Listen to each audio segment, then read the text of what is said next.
Hey, this is Allison.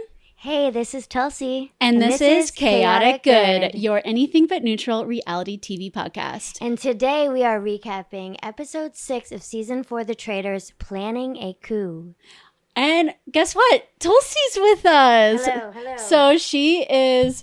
Yeah, move that mic a little. Yeah, perfect. Here we go. Yes. Newbie on set. I know. I'm so excited. BFF Tulsi is in the studio because our other BFF, Rinna, is in New York City. We hope you're having a great time, Nina. Don't worry, we're holding down the fort. We're holding down the fort. We're going to be recapping Traitors. Nothing's going to change. And now we get to hear our perspective from a fellow Traitors fan, a fellow Survivor fan, a fellow Real Housewives of Salt Lake City fan. I love to connect the dots, too. I've been thinking about all the ways they, commingle and, influence each other. So I'm excited to get into it. Please leave a comment, subscribe. And if you're loving Tulsi as a guest co-host, please show her some love today. So honored to be here. But yeah, we are going to be covering an episode where, did they plan a coup? They tried to be an 8 faithful, strong cluster, but then they all voted differently. So yeah, it was a coup that tried and failed, but you could look at it a couple different ways, like a coup against a faithful or a coup against a traitor.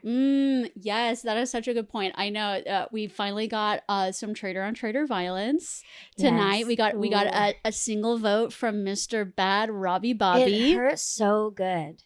It was so entertaining, but I felt like I was backstabbed. Like I could feel the pain of it all. Yeah. But it was a great episode. Maybe one of the best of the season. Yes. No, and I think the it's drama. Until we get to next episode, the Banquet, which I cannot wait for. Yeah. Just a couple clips we got of the outfits.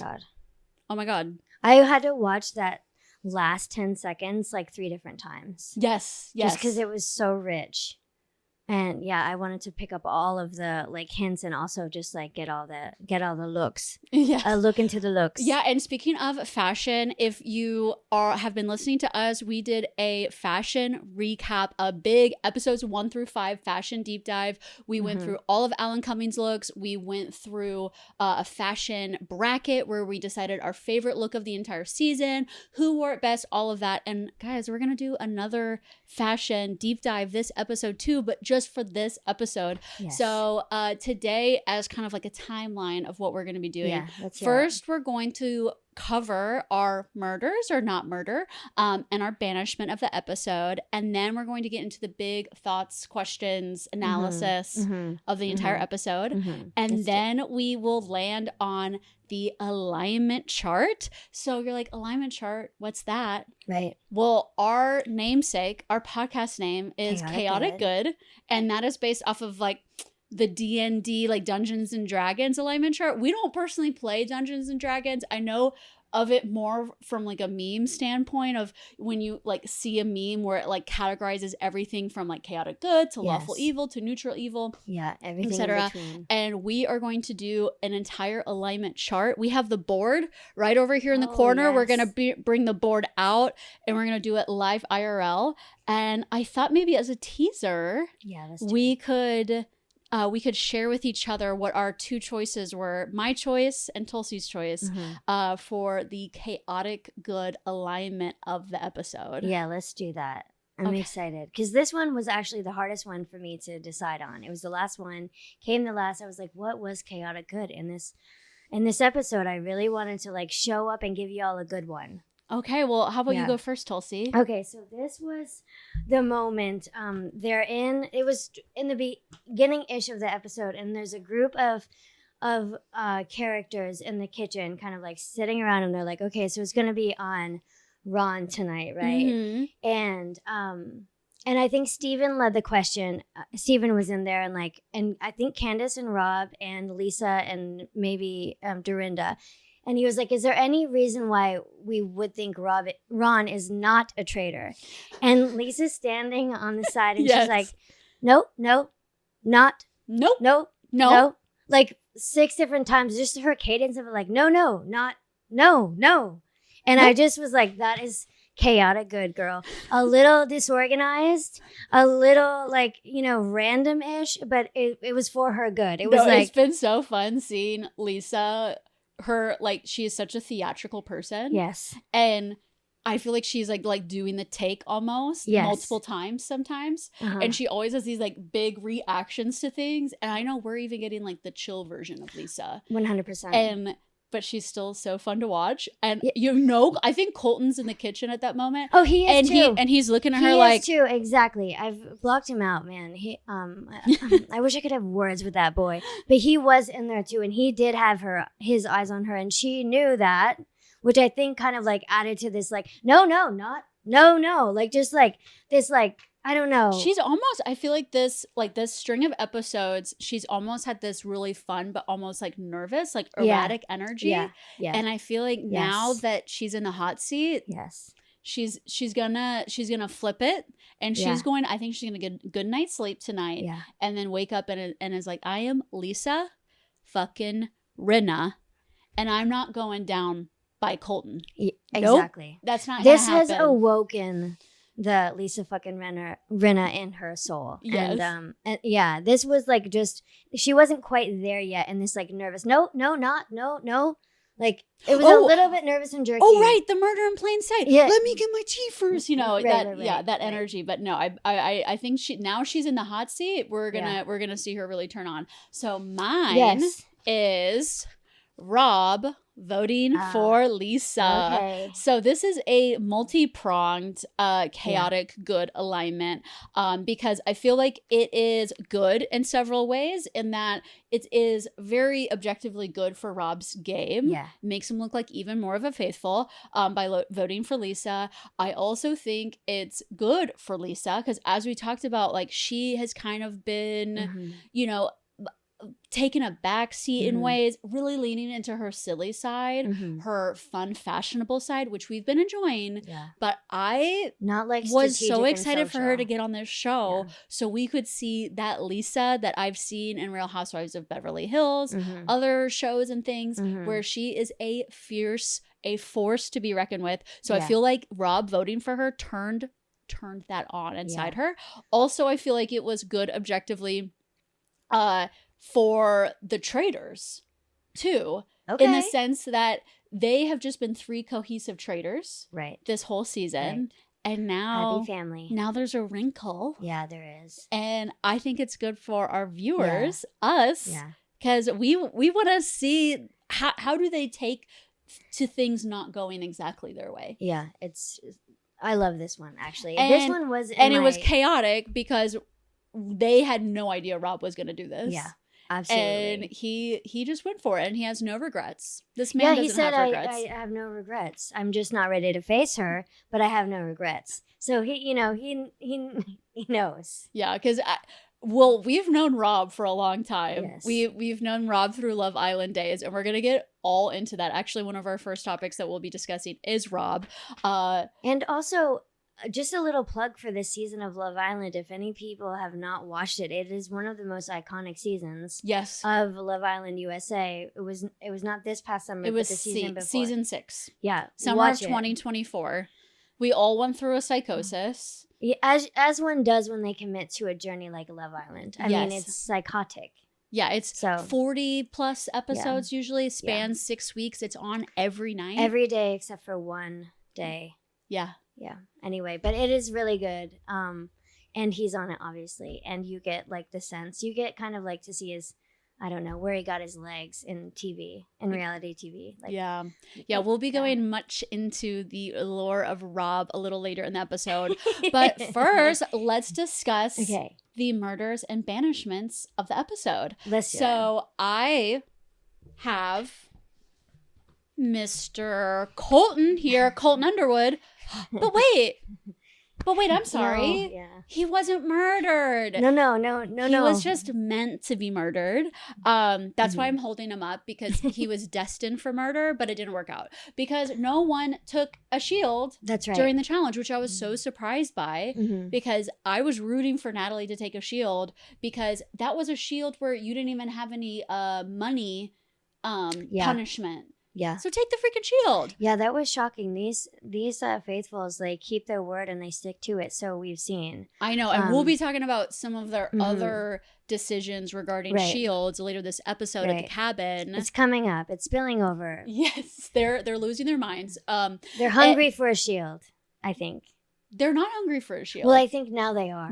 They've passed them up too many times. They're they're seeing blood. So I also thought a twist that the production really missed out on is that I wish the traitors had murdered that night in the turret, and they murdered Mr. Colton. Yeah. And then they get to breakfast, and that's when the traitors learn that their murder didn't hit.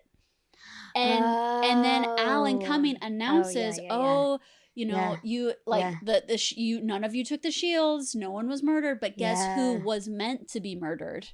And what if Colton that morning learned at the breakfast table that he was up for murder? That is a twist that it would shake the castle. And everyone would be so shook. Yes. No, and imagine like, wow, Colton is already so intense, and then if he knew that his hours, his minutes were numbered and by a miracle spared.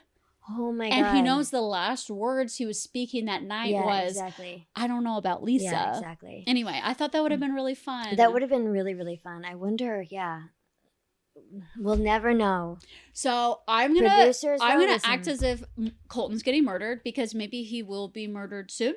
So I'm just gonna drop this, but no one got murdered. Bye bye. Bye bye. Bye bye. So now for the banishment section, right? Yes. Okay, so Ron was. Remind me of his last name. Funches. Thank you. I don't know if I'm pronouncing that correctly. It's Funches. That sounded right. Funches. Yeah. Okay. Well, he got banished. Kind of like the story was laid out, and he knew the story was written. I think that whole day he was almost like. I mean, he was definitely like wandering the halls saying, okay, I know it's me tonight, but what's next? Like checking in with everybody. Yeah. Not really pleading his case so much of like, I don't think he was really working the angles to keep him. I think he just kind of like settled into his fate. But he said at the round table, he's like, well, I'm going to be a good faithful and just let you write my name down. So you'll know. So you'll know. You'll have clarity. That is very true. There was some really great moments in his like round table speeches. I really respect how he Me too. Me too. Had a really honorable exit. I feel like also we learned a lot about him this episode too. And just how he like sees the world and how he's different from other people. And I think like the way he's different is what makes him so special. And it's unfortunate that to us. But I think that's what also got him voted out. No, and, like, it is. And a lot of times when you, especially in a social sense, you are different than other people. Some people think of that differentness as distrusting and something to like be afraid of. And I am very curious about his feud with Dorinda. Because we didn't get a lot of details about it, but there was definitely some hostile and hurt energy between them. And I think we'll learn more about it at the reunion. I hope so. Yeah, I don't have anything bad to say about him other than I wish we could have seen more. I wish we could have seen that like lighter comedic side of him that he wanted to show. But then I think he just, honestly, and this is maybe bad to say, but I just don't think he won the popularity contest. And I think that hurt him. He just like he was the easiest one to go with, and it was like, oh well, he's aloof sometimes, but then very verbal other times, and so that was taken as like that's traitor energy, that's traitor behavior. When it was like, this is just kind of who he is. I feel like this is an example of introverts. Yes, too. Yes, exactly. And I also want to note that after the show, he has posted on Instagram that he's been diagnosed with autism. Yeah, which. I saw that as well, and I thought he was like, I don't know, he like kind of wrapped it up in a bow. Like, thank you, Traitors. Thank you to reality TV and the fans for like helping me learn this about myself. Exactly. So, I mean, silver linings, and I'm hoping to see more of him. Yes. And just like in other capacities, but Do I throw him on the floor? You throw him on the floor. Okay. R.I.P. Bye. All right, so now we are going to get into the recap and analysis of episode 6. We're going to cover all those burning questions, all of those big thoughts, and let's get into it. So first, I wanted to talk about Rob's big choice. So when I chose my chaotic good alignment, I lined it up, I introduced it a little bit more, but I really wanted to talk about it in more detail. So much to say. So much to say. No, I feel like when we were watching it with us as friends, because we watch it, I watch it with Tulsi, I watch it with Nina, I watch it with all of our girlfriends every week during a watch party. It's so fun. Really fun. But I was like, I called it. You did. I called it. Because one thing that Nina and I have been like banging the drum about is that a lot of people are being introduced to Rob for the first time. Yeah. And he's this like good old Southern boy, handsome lad. He's quiet. He minds his own business. Yes. And I did not know that a man that is quiet and minds his own business is the straight white man that we were all begging for. I know. It's like I know he takes a bit of a backseat. Yeah. And we like people are losing their minds. They over honestly are losing. He's become like, well, we're halfway through, right? But I think he's become like the Efron from last season. Yes. Like the poster child, the face of the season, I think. Yeah, the beloved. Yes, the beloved. And he's a traitor too. And a lot of times the beloved is like that beloved faithful. Yeah, the loyal, like the just for good.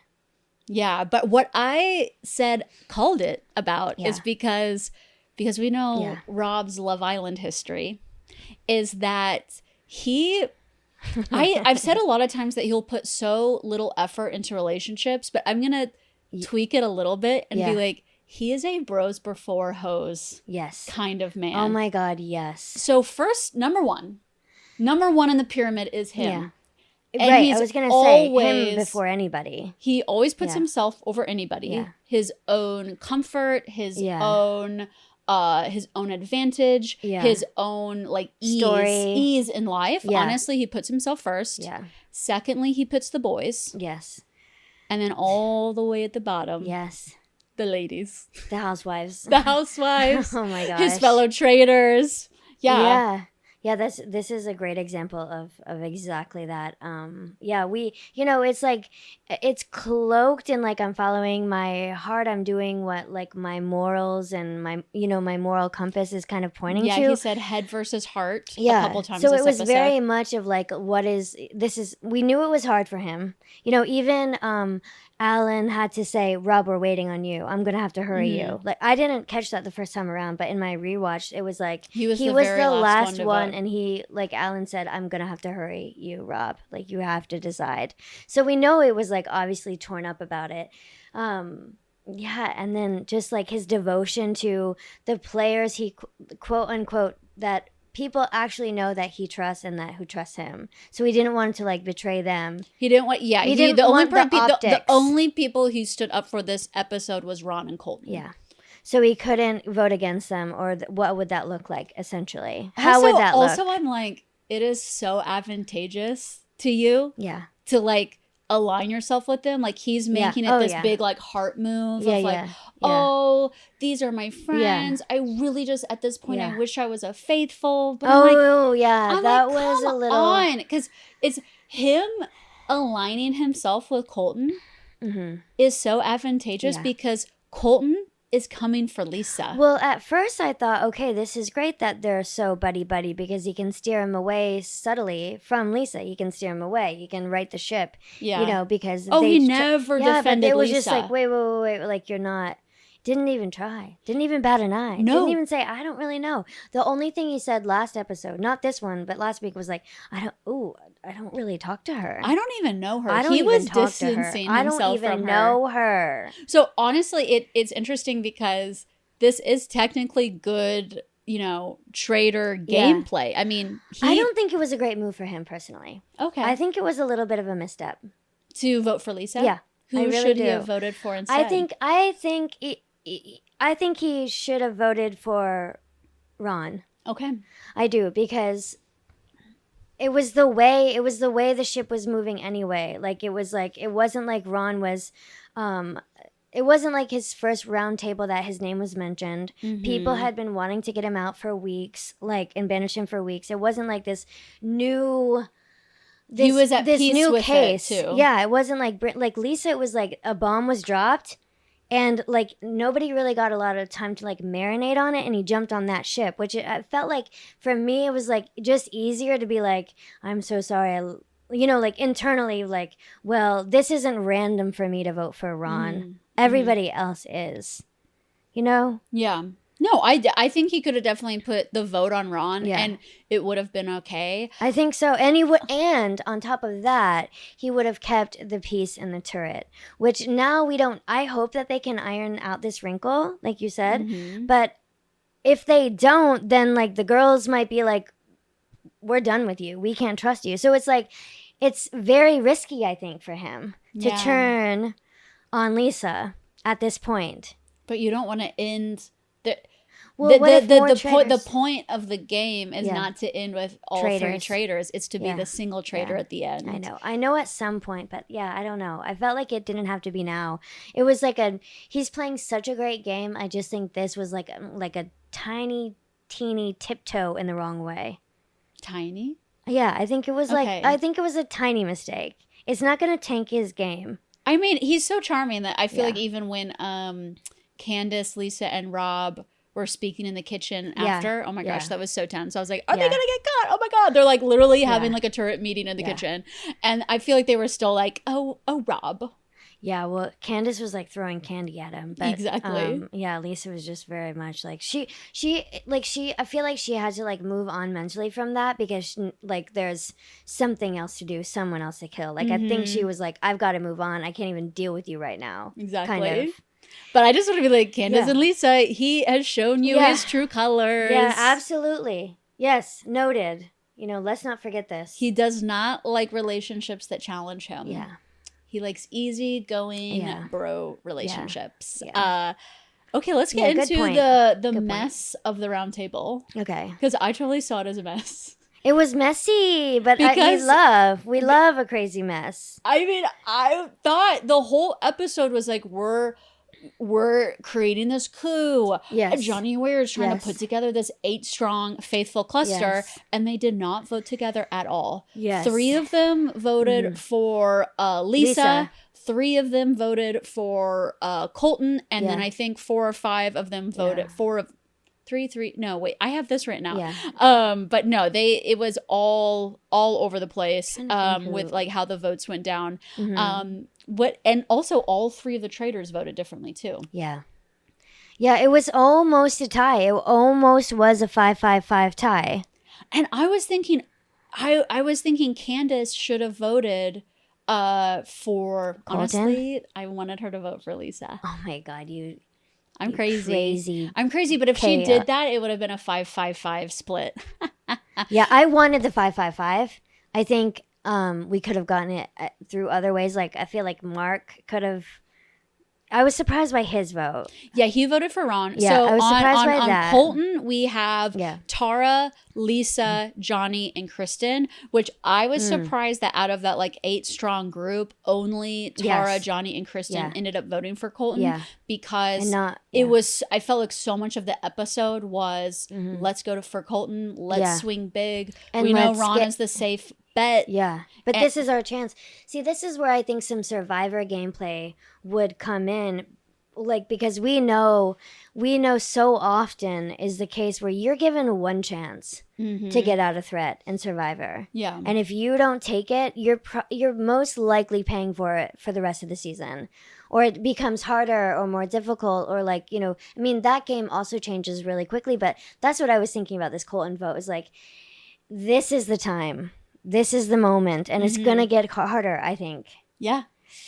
So yeah, I feel like they missed that opportunity. Also, I am surprised that Candace didn't. Oh wait, I wanted Candace to vote also. Lisa. I was like, she could have voted for Lisa, but also like, why didn't she go for Colton? Because Colton, they wanted to murder him the night before. I know. And now he's like, Now he's up. He's very much up for discussion. They could have really gone home on Colton and then probably turned a few extra votes on Colton too. Yeah. I think, for instance, that's a great point. Dorinda would have followed Candace's lead and gone for Colton as well. Point. And and like, why the person you wish you could have killed could now be banished. Yeah. And also, I think on that train.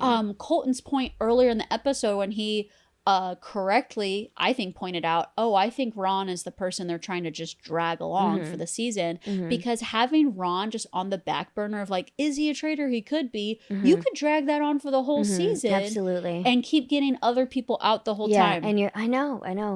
I think the only reason Candace voted for Ron is, and I think she's in my alignment chart, it's like this she wanted that consistency. Yes. And she wanted, I think she's going to try to use that later on in her like gameplay of, I'm consistent. I say what I do what I say. Player, there's some other very erratic people that do big swings and they miss. And I think she wants to get him back for Portia on behalf of her. So I think it's like it is a housewives thing, I think. But I was shocked. I was like, come on, girl.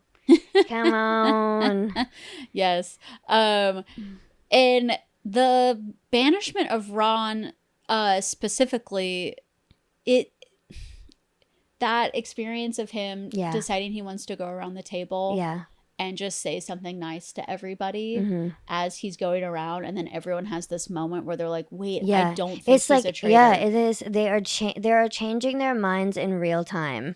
Yes.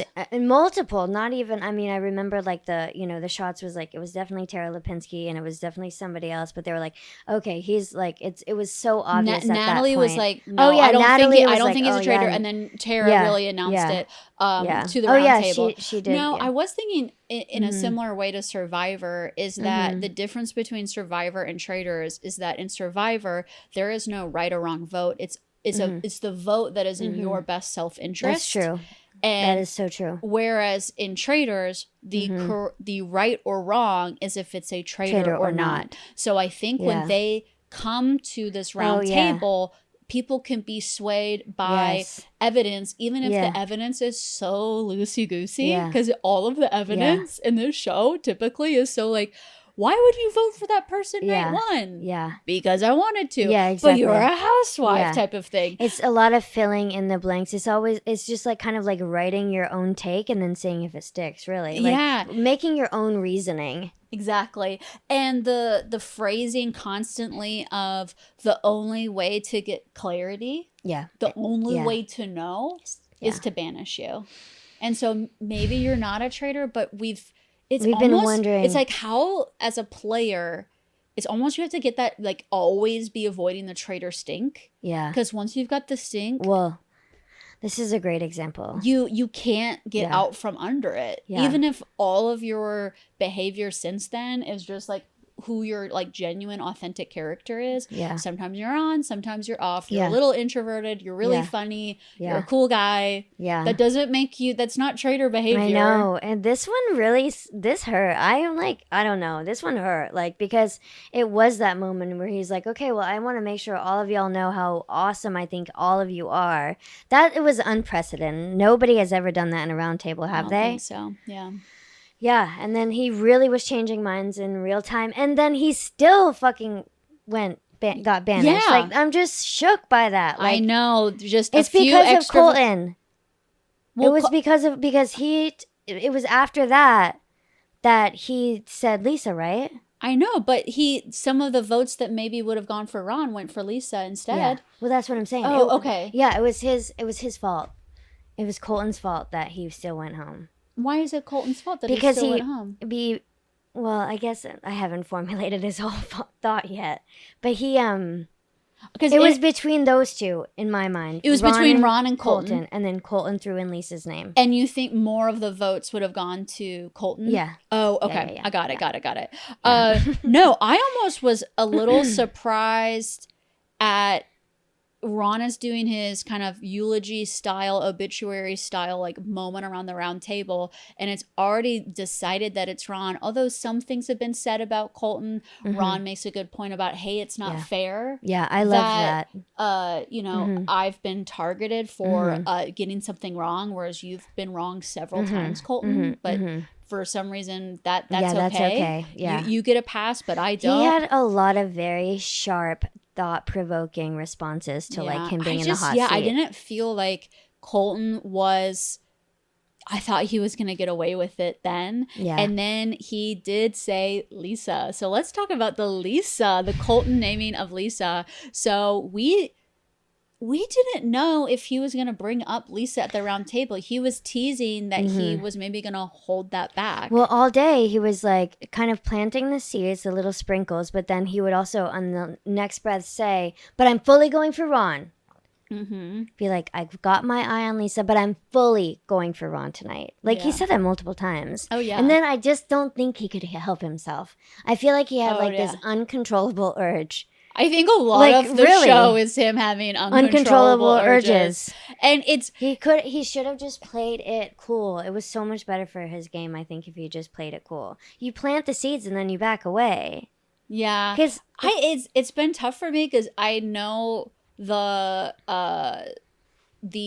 like general public's reception to Colton not good overall has not been good. Yeah. And I think it just shows a lot about your social game just in life. Yeah. Is that if like there's forms of being aggressive that are also not arrogant or smug. Absolutely. Or putting someone down, all of that. But I think he gets swept up in the game. Yeah, he's just like, I gotta be. And he's like, and I don't want to be a bitch. Well, here's the thing. And that was a fake ass eulogy. And I don't want to be a bitch, and I'm the main character. Like, excuse me. And also, I'm main character energy, so let me take the wheel here. Yeah. Let me do what I like compulsively have the urge to do because I can't just like zip it. Yeah. You know, I think he's very much main character energy. Yeah, and in a house of other people who are also all trying to be main character energy. So if you're like trying to be the most main character out of everybody, that's going to get on everybody's nerves, including the people watching the show. Yeah. Although I will say the thing that I have to give props Colton to Colton for is that the way he plays is that a lot of people want to like hang back and zip it, but I almost feel like that makes the Traitors like roll too easy. Yeah. Because they can kind of just slip into their faithful mindset, go about their day. They can play like that as a faithful. Oh, we're just all kind of chilling. And they can just, it's like they don't have challenging moments throughout the day where they're put in the hot seat, where he is constantly trying to have them slip up. He's like giving them these like these softball serves and see if they will hit it out of the park and be like, and completely show their ass. I do love that part. It makes it entertaining, but there's something like, I don't know, something about the smugness that like takes away from the gameplay for me or something. No, totally. You know? I think like when Lisa Rinna walks in a room and he's like, oh, now you don't have your sunglasses on. Now you can look me in the eye. Now you can tell me my future. Like, it's like, this is just not even fun to watch. Like, you're just being like, I don't know, kind of an asshole. Yeah. No, and I think also, like, you don't speak to your elders that way. Seriously. And Lisa is an elder. She's mother. Yeah. I also think him, you know, one of the big things he talked about at the round table was her role as a housewife. Yeah. And she's not acting like housewives should act. Yeah. And this is not the Lisa Rinna he was expecting. Yeah. And I love the moment after round table when she's like, I need a drink. Yeah, I need a drink. And he comes in and she's like, oh, you. Yeah. I have a bone to pick with you. That was a very good moment. She was like, I was Lisa fucking Rinna before I was a housewife, and I'm a Lisa fucking Rinna after I was a housewife. So don't tell me, like, don't label me. Yeah. And then when we were watching this as a group, we're like, yeah, she's a sexy M&M. Yeah. She's done a whole lot of things. She's not just a housewife. She's an right. M&M. Yeah. Oh my God. Like, yeah, get an education on her career, mister. We did profiles of all of the Colton, Traitors. check it out. Check out our it. profile on Lisa Rinna. She posed for Playboy nude while she was 6 months pregnant in the 90s. That's right. I need to watch Beverly Hills. I haven't watched it. I've watched clips and things, and she's very entertaining there. She has an illustrious acting career. She's a fashion icon. Yes. She appears to have energy for days.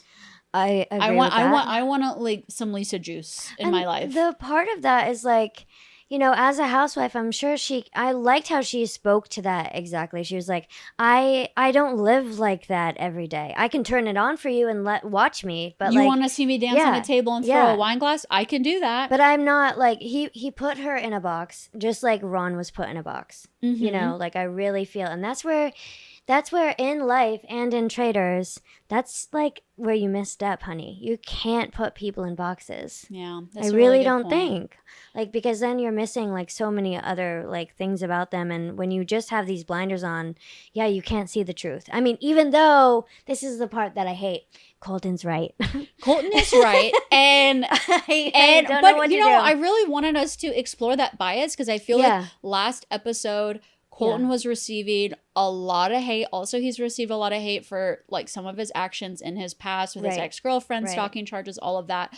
Very valid there. But him within the game solely, I'm also like, is there I was thinking, what if last week when he was targeting Tiffany and when he was targeting Michael and all these people, like what if he was right and all these people he was targeting were actually traitors? Would we be like, oh my God, Colton, he's such a genius? Yeah. And now we see him going for Lisa and you still feel like weird about it. I really do. Yeah. I just yeah, it's just not my... But what I was saying in my profile of Lisa before the show even started is I was begging for her to be a faithful because when she doesn't know something and she wants to figure something out, she is such an intense and intelligent and like focused person and like is so very investigative, very curious, has a way of talking to people to get information out of them in a much more like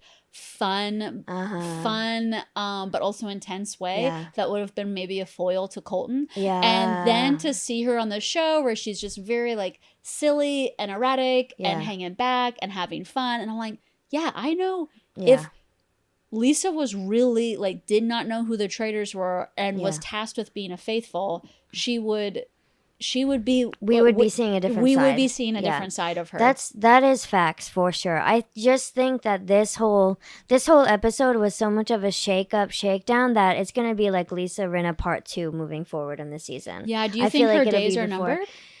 I don't know. I think it'll really depend on who they murder, on who she murders. I was surprised that she volunteered for the murder in plain sight. So we learn near the end of the episode that they are going to do another murder in plain sight. Alan presents this this amulet. It's like ruby, diamond, beautiful, gorgeous. And I'm just like, oh my God, again, Rob has so much safety in this game because he's like, I don't think I could wear that. Why the hell would he wear that? That would be... exactly. Like, honestly, true. This is not a neutral amulet. No. And I'm also thinking, like with Candace, because I saw a glimpse of Candace's outfit, the amulet wouldn't have gone with her look. So it's like it almost fell on Lisa because it kind of goes with her. I thought her look, we saw a glimpse of it. It looked like the Michelin, like Marshmallow Man. Oh yeah, with the hat and like the little like collar and stuff. Oh yeah, the one that like crashes through Ghostbusters and stuff. Look it up. You'll know what I'm talking about.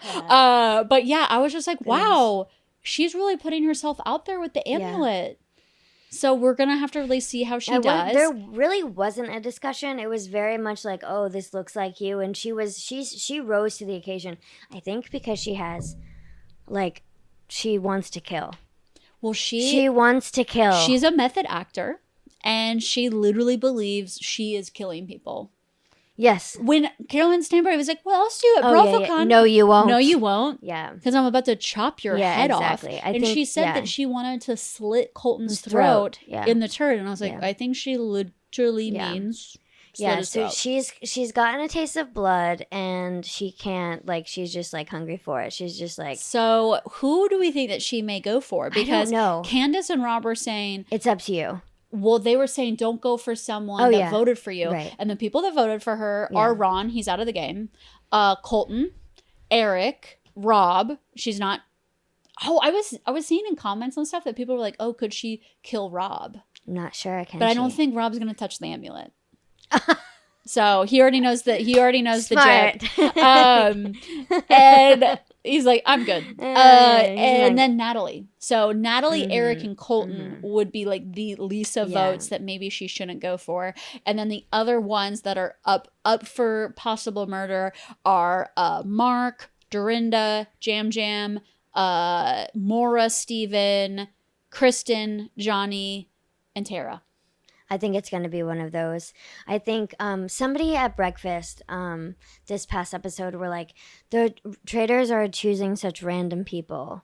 Like, it was before Johnny said that. Yeah, he was like, they're just random. So I feel like that she's going to maybe go back to that, like, safety net of randomness.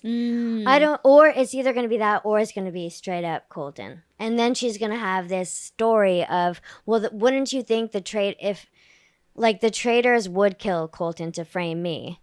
You know, it would be like that kind of twisty of just like, if she could create a really good story around it and have like an alibi-ish, you know? But I feel like she's going to have that traitor stink on her if she takes out Colton. Yeah, I feel like the only person that can get away with that kind of dialogue is like Boston Rob. Oh, yes. You know? Yeah. Because I think he did that last season. He like murdered somebody and was like, well, don't you think that traitors would he whatever? Did kind of play that bold game, which was fun to watch. He like flipped it on its head a little, and it got you scrambled eggs. Yes. So I don't know. I don't have a feeling. It's either random or Colton. So I am so excited about the Banquet next episode. Yeah, is it Thursday yet? I know. And the reason why I'm like, okay, we have to do a big fashion recap coming later in this episode. Please check it out. It's in our show notes if you want to jump straight there.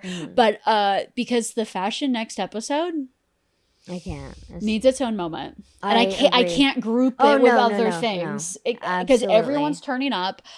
Just some flashes that I saw was like Candace's big headdress, which she said, I need to put on a headpiece. And I thought it was going to be like another little beret, another little pillbox, or a little headband. Yeah. Oh, no. This has like gold and like, it was like snakes or something. It was like it was beautiful. It was so beautiful.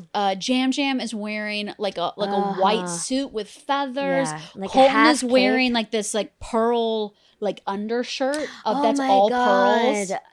We have to make one of those. Like, that was so cool. Yes. Oh yeah, the glimpses were just like left us delicious. drooling. And I feel like the twist is a twist that I was praying for a couple episodes ago. You already know what it is, you think? I think based off of the glimpse that we saw is that, so for the previous Murder in Plain Sight, I was, when we were recapping, I was talking about ways we could make it harder for the traitors. That's right.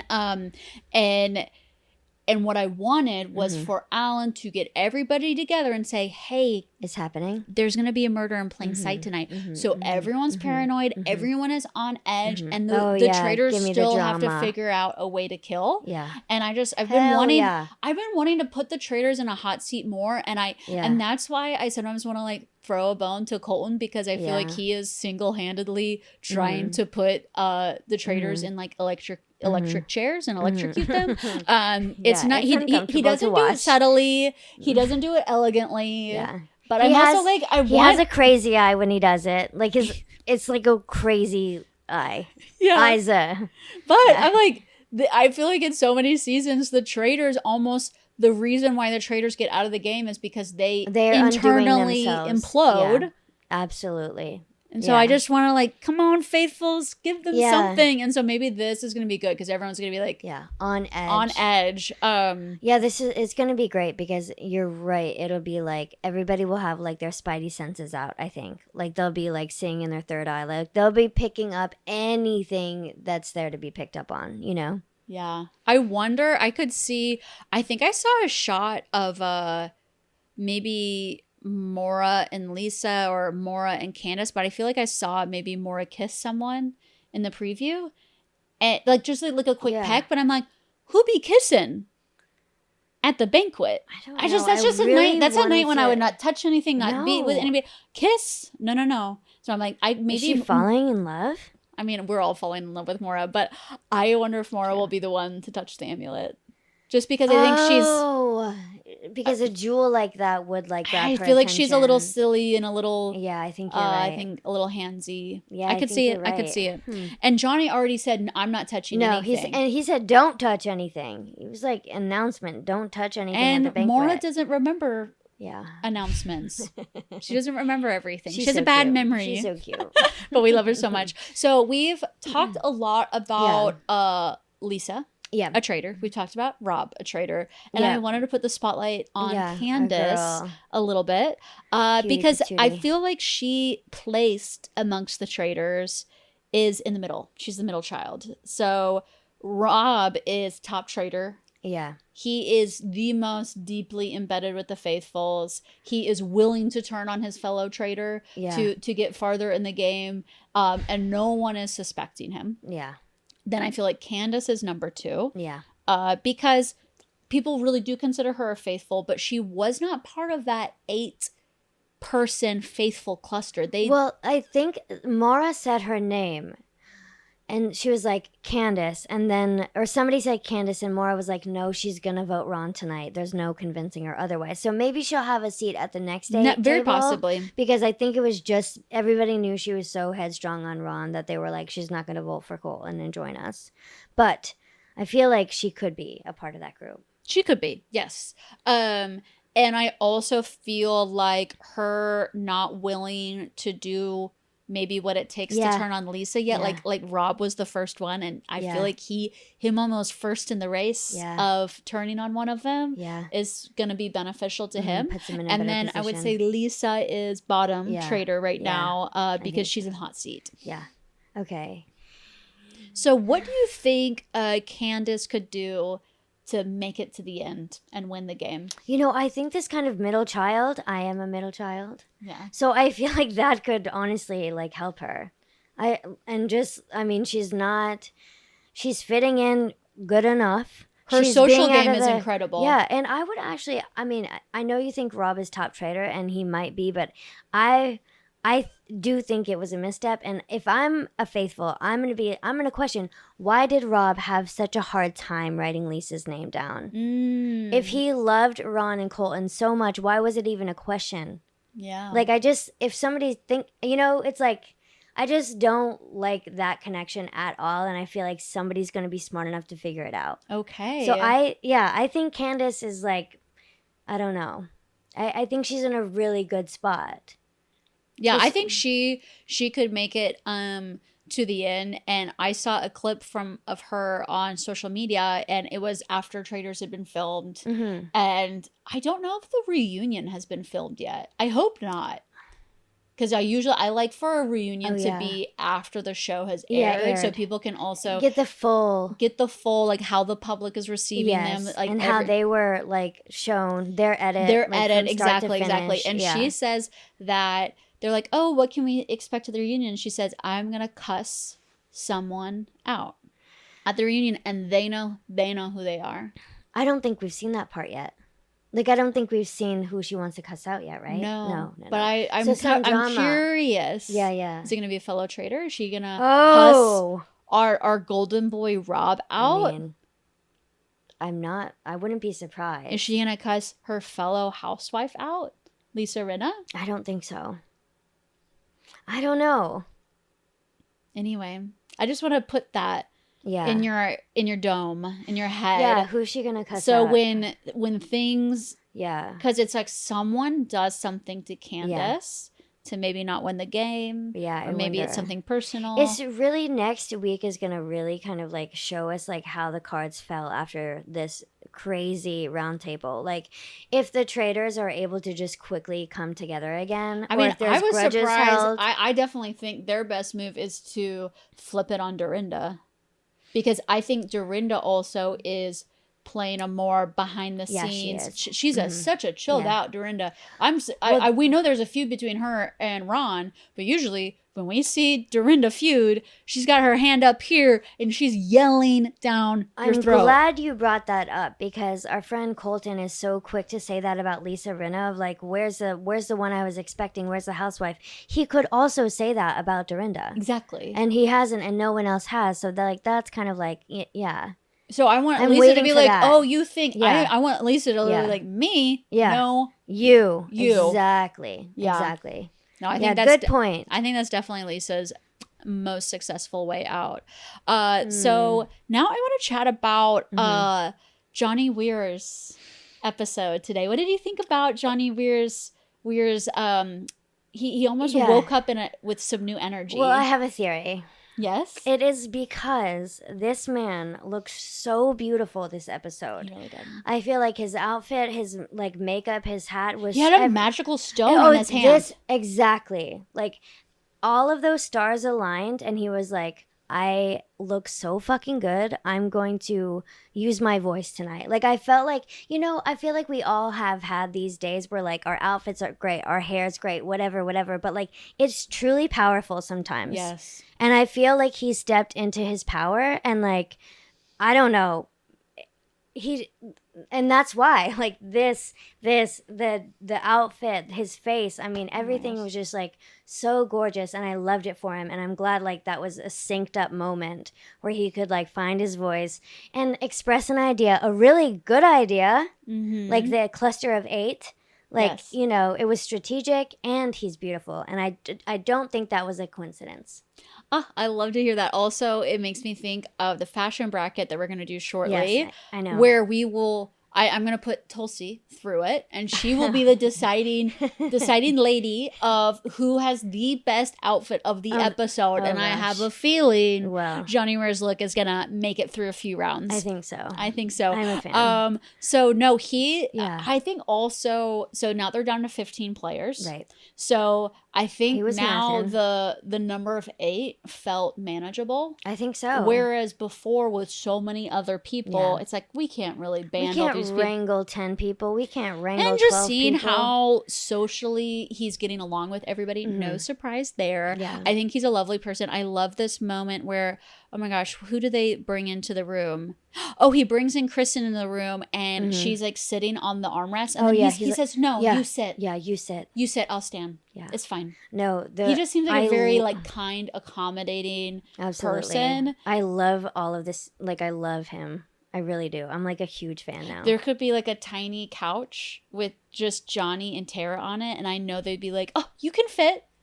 And they like let us just squeeze right in between them. Absolutely. I want to be a trio in their in their duet. Like I'm just like I love them so much. All the sneak peeks we get of them like exchanging glances of just like I know you're my person, you're the only one I can trust in this house. Like it's really really cute. And I'm here for it. That's so special that Johnny and Tara have this gift of having like truly their person with them. And no one's talking about it, but no. And I've seen a lot of people just like talking with friends and stuff about the show, and especially our sporty friends. They're like, how do people not know that they are a duo? This cast is really obsessed with themselves.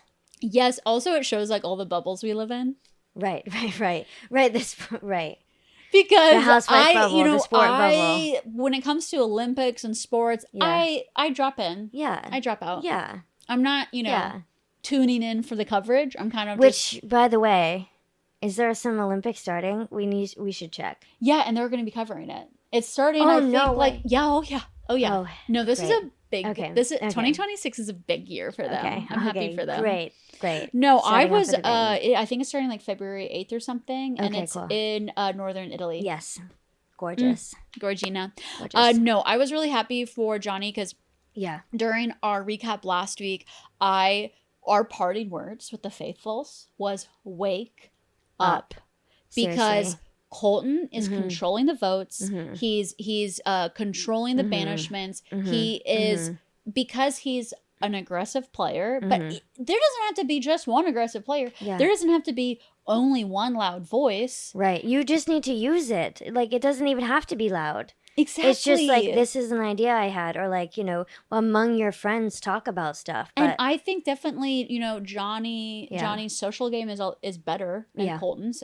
Yeah, I think so. No, I definitely think so, because Kristen Kish at one point said he's ruining the game. Yeah. So people are not like loving. No, they're really not. The Colton effect in the castle. It's like Michael Rappaport Jr. Yeah. I mean, truly. I mean, in like casting, why did you pick question mark, question mark, question mark? Well, question mark, question mark. Those are the only two. Okay. I guess I just added a third for like, you know, for pomp. Yeah. For not for flair. Yeah. So I was like, to really, to me it's two to really question marks. drive it home. Yeah. No, because I'm just like, yeah. Yeah. They have some, you can look up on the Wikipedia pages. You can see what they've said before, you know. I don't think. Who did their background check? Yeah, seriously. No, but I mean, Johnny had the goal of bringing 8 people together. I loved it. They did not vote together at all. Yeah. Do you think it could maybe work next time? I hope so. I really, really do. This is back in like the Survivor strategy. You have an alliance. Now they only need 7. And you vote with your alliance. Yeah. Until you make some plays. You know, until you like get your way a couple times. Like if you have a vision for the game, you use your alliance and you like make that vision happen. I really thought that it was going to be a sealed deal. I really did. With Colton and with them. I wonder if within this 8-person cluster, this is going to be the cluster that we see a good chunk of it get all the way to the end. And I wonder if one person in that cluster is going to be 1 or 2. A traitor. A traitor. Yeah, I hope so. Out of this cluster of faithfuls and traitors, which traitor do you think is benefiting the most from Johnny Weir bringing these people together? I think Rob, and Rob for sure. Yeah. And because the way they brought him into the living room and they're like, sit down, we only have a second to talk to you. And he goes, oh my gosh, this is crazy. Oh yeah, that was bad acting. I don't know. That was just like not believable for me, but you know. Oh, well, I was we watching also, it through I mean, TV. to talk, this is kind of a sidebar, but I have it later in my notes. But Rob's plaid shirt. Oh yeah. Everyone, it's like yesterday he wore the overalls yesterday with naked underneath. Yeah. Signature look. Got him good there. And now he's in his church day outfit. Girl, I mean, I feel like Rob has had some fashion deals. Maybe not. I really don't know. Like, I really don't. But, like, that shirt straight up is from Kohl's. Oh, yeah, absolutely. It was and terrible. I feel like it's people are falling all over themselves again. No, it's I not mean, even Dorinda's like named him her Traitors husband. I know. It wasn't because of the shirt. You don't think it was the shirt? No, I think it was because of the overalls. I felt like the shirt was doing some work there, because I also I love that. I mean he's I feel like he's dipping more into his Southern accent.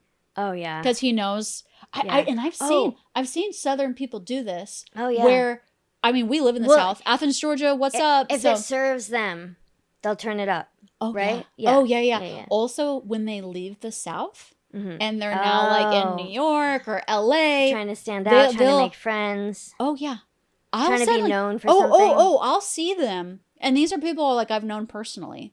I've heard about some of these people, and then all of a sudden I see them I've seen them in some Instagram video. And I'm like, where did that country twang voice come from? We used to hang out, and you sounded like normal. We're in the same place, yeah. Hear me, hear you. And now he's like, people just think I'm just this dumb guy from Alabama. Well, is the chess game in your notes? Like between him and Rod? Yeah, we can go over that. Yeah. There's one thing about that. It was like, he kind of like took down the mask for a second and was like, is anybody saying my name? Like he like took a temperature check. Yeah. And I feel like, I mean, Ron is so pure and good, and I feel like he really believes that Rob is too. He didn't even like second guess that. But when he was like, is anybody saying my name? I really think he was like, you know, being vulnerable for a second. If he said that to someone else, I think they would have been like, because Rob was like, no one's never once was his response. Yeah. And then not even said that, but like also like continued to like, you know, feed into his silver platter of like, I know you, and I know how much you love your family, and I know you're just being yourself, and I love the way you represent the South. Like he just it turned into like this compliment like train, and I'm like, wow, you guys are pure right now, but like, yikes. I feel like, I don't know. It was just interesting. He was really doing a temp check, I think. Yeah. I mean, okay, Ron, I don't know actually where you're from, but one of my pet peeves is when people that don't live in the South want to put labels on us then put like a label on what is a good representation of the South, what's a bad representation of the South. Well, okay, a couple things. Guess who's also from the South in this cast? Eric Nam, born and raised in Atlanta, Georgia. That's right. Candace. Really? Also, I think she was born in Alabama and raised in Atlanta, Georgia as well. Wow. So I had to shout out my other Southern peaches as well. Also, that's funny, but they're not wearing it on their sleeve like Rob does. Yeah, I mean I'm thinking also like if like the general public, like the viewing public is just like tripping over themselves with Rob, I'm like, come to the college town that we live in. Oh, yeah. Our college town is full to the brim of young guys dressed exactly like Rob. 100%. And I feel like that's part of the reason why I still do not trust Rob, because these are the type of young men that are like the like poster boy fuck boy of our hometown. It's like, do not engage. That is very, very true. I think that's why we have like I have like a persistent bias against like, Rob. Absolutely. It's like you are the make, model, and you know, of what we see all day, every day. Of these shitheads. Yes. Sorry. And so I'm Rob, sure, I bet you're great and fine. But and I bet you love your family. I bet you really love your family. Cool. Cool. No, I also feel I also wanted to point out, I feel like the double standard that because Rob is hetero, white, tall, attractive, Southern guy, and he's quiet. Oh, right. But everyone's like loves his quietness. Yeah. Whereas Ron, they punished him for his quietness. Wow. And I just felt like, and there you had this like introvert bonding time, and it was interesting to see what Ron's experience has been as an introvert and what Rob's experience has been as an introvert. Yeah, it's all connected for sure. And that's also why he had, you know, like chose not to, I think, vote for him, like banish him at the end of the day, because he deeply understands and relates to Ron's experience. Yeah. Yeah. But as a viewer and as a like faithful and traitor, they're having night and day differences like within the castle. Yeah. Yeah, good points. Yeah, I just feel like he was just socially, he's like part of the popular group. Right, the popularity thing. But still being a quiet guy. Yeah. But just being accepted for it. Yeah. And oh my gosh, the challenge. It was cabin day. Cabin day. One of my favorite days of the year.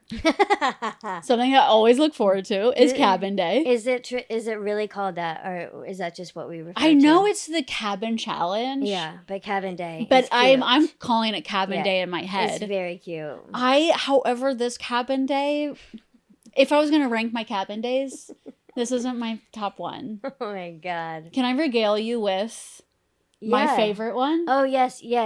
Let's go there. So before we recap the one that you guys actually watched and are listening to for the recap, let's go back a couple seasons. Let's go back in time. I believe it was season 2. Okay. With Phaedra and Parvati. Oh my God. And I haven't watched. Oh, okay. But I need to. I'll do that this weekend when it's icy. So, yes. Oh my gosh. Such a good season. So what I loved about this cabin day is, first off, there was a celebrity guest. Really? Mr. That was Beast? at the cabin. It was Dr. Will from Big Brother season 2. He is a hoot. I love him. A cast member. Big Brother. Okay, he wasn't like, he just was like kind of just showed up. Oh my god. Well, he was just sitting on the porch with like a cigar or like a pipe or something, which I just was like, well, I was hoping for a little somebody. Yeah, okay. To be at the cabin. And then for this one from a couple years ago, there were tunnels. Okay. Tunnels under the cabin. And some people were like in the tunnels to find the money, maybe get a shield, and they were literally like underground, so crawling they're like around, fully crawling, like crawling on underground in like dirt tunnels. No, incredible. And then one way in, one way out. How like kind of it seemed tight. Oh, it seemed tight. So it was really like and then it was like, okay, who's gonna go into the tunnels and get the money? And who's gonna stay in the cabin to keep the lights on? Because you had to like hold this string to keep the lights on, and the lights also is what lit the tunnels too. Oh my gosh! And if you let go of the string, the people in the tunnels would be in darkness, a blackout. And when you turn on the light, when you turn on the string, bugs just raining down from the ceiling. There was mice, there was rats. It was insane. People were running out of the cabin. People were losing their minds. People were also losing their minds in the tunnels because people would scream and run out of the cabin, and then the lights would go out and they'd be like, guys, we're down here. Oh my god. So I'm just saying that's insane. I'll have to look at clips from that because that is wackadoodle wild. Yeah. That's extreme. That is a fear factor. I know. And so I'm like, okay, we've lost the plot a little bit. Yeah, we've mellowed out for sure. Mellowed out, but like put these people in some crazy situations. God. So let's go back to the present. Okay, the cabin day. The cabin day. We arrive at the cabin. It's always been that cabin. Okay, that cabin, I have thoughts on just really quick. Being from the South, I feel like if you go on a country drive in any direction from Athens, Georgia, you will see that cabin. Oh, yeah. That cabin is, like, around us in the South. Yeah, I recognize it. Like, just the shack. In your shacky bones. shack. Like, I've been here. Yeah, yeah. I know it's not a Scottish castle. I know my place. I know my way around here. Yes. Yeah, it's like an Appalachian cabin, not a Scottish castle, I think. Yeah, yes. Okay. So, they get to the cabin, and Alan is in an updated look. He's in a new blazer. Oh, yes. On top of his kilt look. We're going to also do a deep dive on Alan's look coming up in our fashion recap coming soon. And he announces that there are all these graves, and they have to essentially do the bidding of whatever's inside the cabin, and then the graves have the money, and there's also a shield available in the grave as well. And if you get the shield, you don't get the money. Exactly. So we get into the cabin. Oh my God, I love Ron's comment. Oh, what did he say? He said, "I've never been more proud of this group." Oh, well, that's too. But he also said, this place is so dirty. Oh, yeah. Disgusting. He said, Alan, your mind or something like that. Oh, wait. He said, like, this cabin is disgusting. What is wrong with your mind? You've been here too long. Yeah, there we go. Which, okay, you got to watch this part because he narrates the whole cabin adventure in his talking head, and it is Ron like at his like best. Like the way he just like describes everything, they just keep cutting back to his interview throughout the thing. Ron, like us, is in a comfortable chair, with the camera on and a mic, I'm at ease. His talking heads were so great, and especially this episode. Go back and watch it; it's really, really good from Ron. So yeah, he had some good points. So before they start the game, there's a little talk about shields. All right, are we gonna do it? Are we gonna not? Are we gonna do it? So Stephen Coletti, God bless your heart, man, because he's like, I don't think anyone should take a shield because that worked out so well for us last time. It worked out well for you because if none of you took a shield, all of you were safe. But now, if none of you take a shield, nobody's safe. Yeah, that was wild. It was like those like moments in your life when someone like suddenly like group think takes over. Yeah. And you're just like, wait, why the fuck Yeah. are we doing this? They start raising their hands. Oh, I'm fine with it. Voting, I'm okay. voting. Yeah. And they're like kind of like loudly trying to work it out. When Natalie says, well, if you take a shield, you're going to be banished. You're going to be banished. Natalie, that was what wild. the hell happened to you was overnight? Wild. Because just the day before, she was seriously considering taking a shield, to the point I thought she took a shield because she's like, shields are the most important thing. She's been saying that from like episode 1. Shields are so important. I want to be safe. This is my safety in the game. She's thinking, I believe, not now, but before, I was thinking like, she's thinking in her survivor brain. Yeah, exactly. This is I'm the immunity challenge win. Idol. Exactly. I'm going to get the immunity idol. I'm going to get the immunity necklace. I'm going to do whatever it takes. Yeah. And there's only one sole survivor. She's been surprised me a little bit, like not in a good way. Yeah, but she says you're gonna be banished if you take it, like this ultimatum threat. Because I guess it's almost people are like twisting it in the sense of if you take a shield, then you are that's evidence of being a traitor. I'm like, actually, if you take a shield, that's you wanting to protect yourself as a faithful. This reasoning just didn't make sense, this challenge. It just didn't. The only other reasoning is that you don't get to bank as much money. Right. But I mean, we're used to watching Survivor. The pot is $1 million. Yeah. This pot is like... I know. It's chump change. Yeah, it's pennies. And for a lot of these reality TV stars... they don't... I think they're doing well with their brand deals and their sponsorships, and that's why they're on the show, is for that continuation of those deals. Oh yeah, and for new opportunities. Absolutely. No, take the shields.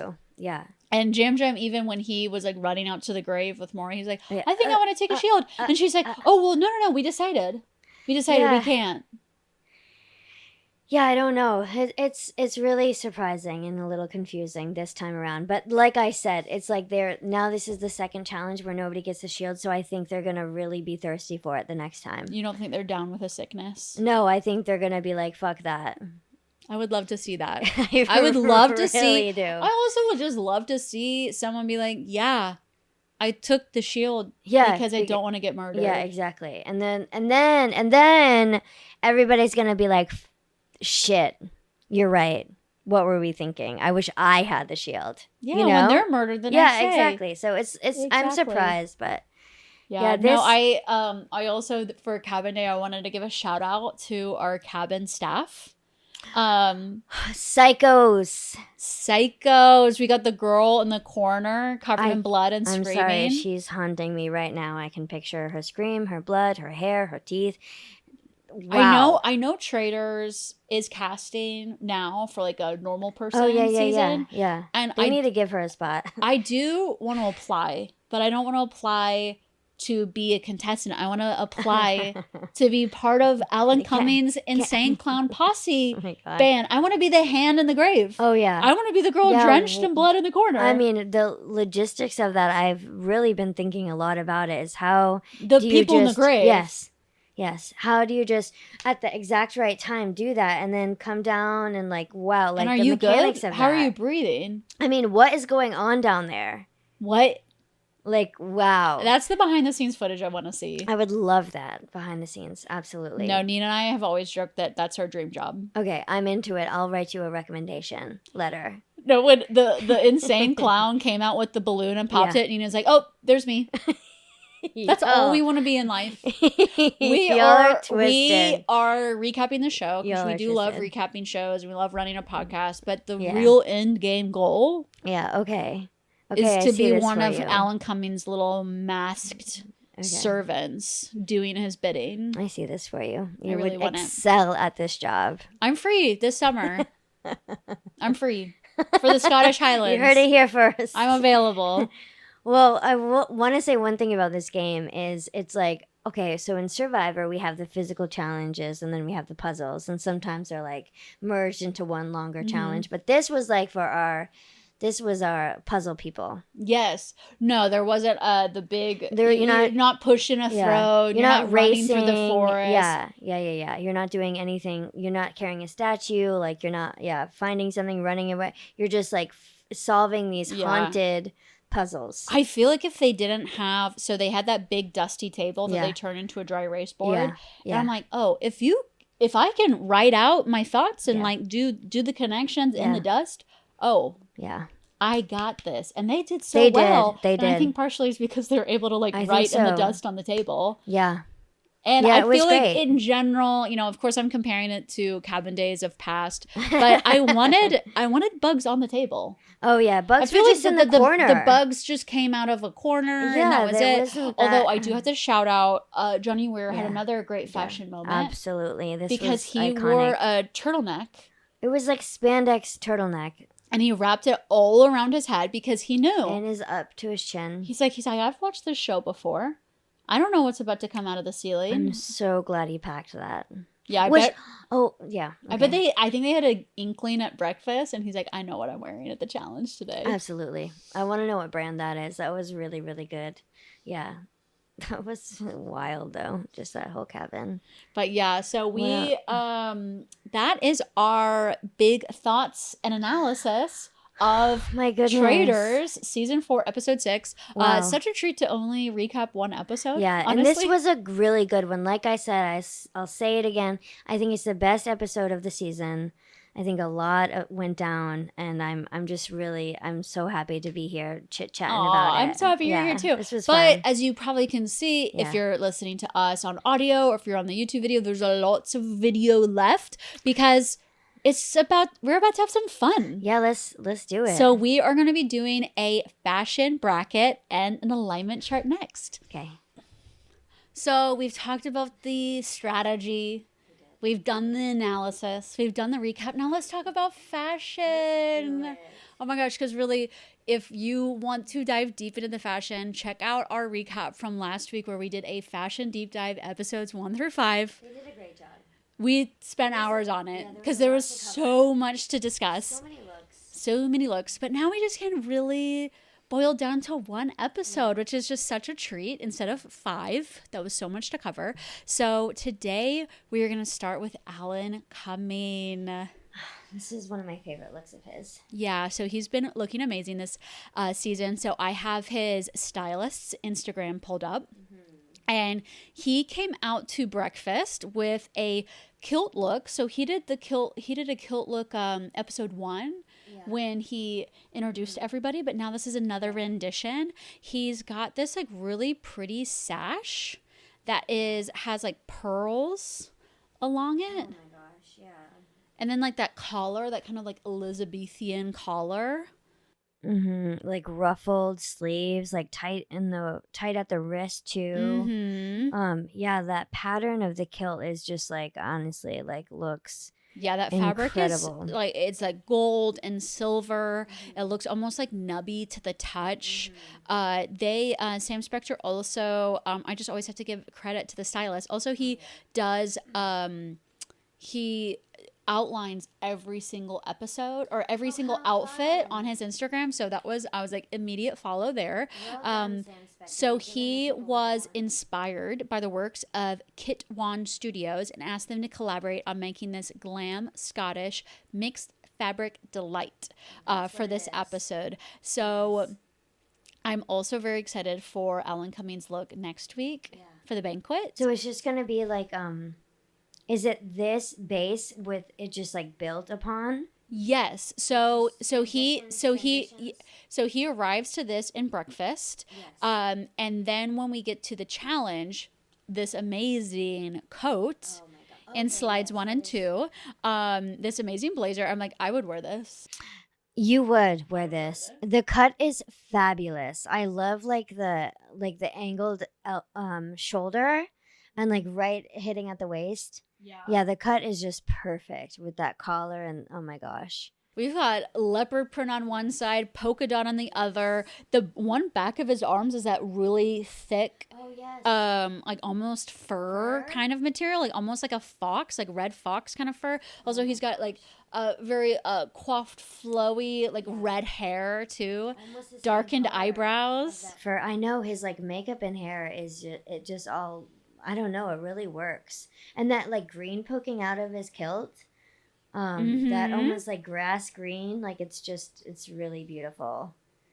So yeah, this is Alan's look for episode 6, and I'm curious if his look for the banquet is going to be a completely different one, or if it's going to build off of this. I feel like, okay, so I was given the assignment that I was going to lead into a glam banquet. Yeah, I guess that doesn't So just say too much. wait for next week, sweeties. Yeah, so it's not saying exactly if it's going to like transition into it, or if it's just, this is the palette cleanser before the banquet. Right. This is exciting. Anyway, if you Sam Spector, what a guy. I mean, this work is incredible. Yeah, no, he's a lot of fun and does a lot of styling work with Alan Cumming. What a dream job. Oh my gosh. Yeah. So do you want to get into the fashion bracket? Yeah, my type of bracket, my type of sports. My type of sports, exactly. Okay, so let's do a bracket to determine the best outfit of Traitors episode 6. We'll also go through everyone's outfit of the episode, but I thought a fun way to do it, to go through all the outfits, would be to rank them. Let's do it. I am a mere host. I am unbiased. I will just be presenting the looks as they are. I might share an opinion or two. Yes. But then Tulsi, our guest co-host and a fashionista resident, will be making the final decisions on who wore it best this episode. Okay. So to kick us off, we have yes. What a great way to kick it off. Johnny Weir's look. I think this is definitely his best look of the season for Johnny Weir. I agree. So he's got this like knit cap that is bejeweled on one side. He has this sheer long sleeve shirt. We have this photo of him doing a little jig at the breakfast. I love this picture. Showing just how happy this outfit is making him. See what I mean? And then he has at his waist, he has this big bow. This big bow. Yes. And very flowy pants. Like this outfit's also very comfortable. Yeah. You can sit, you can lounge. Yeah. For accessories, in addition to the knit cap, he also has like a cuff that goes all the way to his hand on one hand, and then the other hand he has this magical stone, which I want to know the story behind the stone, because I felt like it gave him magical powers and confidence this episode. So that is Johnny Weir's look, and Johnny is battling head to head with our resident cutie Eric Nam, Georgian. Yes, South Korean pop star, but also an ATLian, so we love him for that. So he is wearing a leather jacket. There's a couple leather jackets this episode. Yeah. A white button down, a black tie with, it's a Cupid heart. That's what it is. Mm-hmm. Oh, of course. Okay, I thought it was a letter. Took the screenshots for this community, y'all, so that we can learn this. Thank you. I was thinking about this tie and also earlier. these pants have like a little flare to them. These gray pants, they're fit so well. And then he's got some like sleek like black boots on as well. So what do you think about these outfits, Tuls? It's really tough because I love the energy behind Johnny Weir's outfit, for reasons that, you know what it makes me think of too is almost he's like an investigator. Oh yeah, hide your files. Yeah, like police. Yeah, like I could see someone from like a crime drama. Yes, maybe wearing this. Yeah, Johnny's look.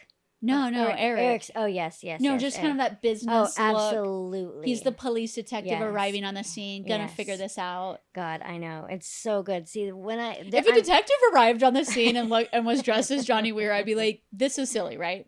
There's no crimes here, right? What do you need? Yeah, I'll give you everything. I'm glad you included this hallway shot of him like walking into the hallway, because that stopped me dead in my tracks during the episode. Yes. I was like, what? Like, I loved it when you saw so the whole much. outfit together. When he's just like sitting at breakfast or like in a chair, you're like, okay, cute. I didn't think anything of it. And then when you see the whole look together, I think it was because these boots, I wonder what they are, but like it was that elevated heel, and it was like a slutty heel. Like you could just tell. I was just like, this is slut, and I love. But you've got to make a choice. I know. So I'm torn, because as I was just waxing poetics about Johnny Weir's outfit and how it gave him the power to do what he did with the 8 of clusters. But I just love this leather look so much. I have to give it to Eric. I have to. What? Oh my gosh. You had already marked that it was Johnny. Yes, I undid. Command Z. It's wild. The trousers in this slut heel. Like I can't. Yeah. Okay. Wow. I know. Already the plot thickens. I know. Wow, what a twist. But also I want Eric to have Johnny's energy, because even like you can see in the two pictures, like Eric's face is like confused all the time. Yeah. I wish he had a different expression, but that's all I'll say. I don't want anything to change. Now we're going to go up. I meant to start with these two ladies. So we'll go back up to them. So we have Lisa Rinna in another leather jacket look. And she's got like a white shirt underneath. She has a choker necklace that says Rinna. Write that down, Rinna. I loved it. And then she's got these fun, like khaki cargo pants that are rolled up with they look like dirty purposely. Yes, worn in. She's got a fun belt. Then she's got some like thick, like patterned socks and some combat boots. I loved her sachet up the stairs at the end of the episode. Girl. Housewives coming up the stairs. Watch out! I lived it. And then Candace is in front of her, and she's like, "The drama's on its way." I loved that moment. And I love that we got the back view of Miss Rinna, because I liked the perfect screenshots for this. This is very perfect. And then she is going head to head with our Miss Maura Higgins. She wore it looks like a 2-piece number, but it's actually a 1-piece number. It just has a lot of cutouts. So we can see lots of skin. In the front. No, in the back. Yeah, okay. It's like comes together in the back. Okay, that's right. Yeah. I remember seeing But that. it's a green leather look, and it's all like one monotone green look, and it's like a collared top, sleeveless, and it's got this big tie, big green tie. And then she's pairing it with some black tights and some sexy black boots. Yeah. And a wig. Yeah. We're convinced this is a wig. Just with how it was kind of on her head. Yeah, I think so. And I think she's been doing some amazing wig looks earlier this season. But this was a miss for some in our watch party, I think. Yes. This wig was a miss. But what do you think about the outfit? This color looks great on her. I will say it's giving Barbie meets green M&M. And is that a good thing?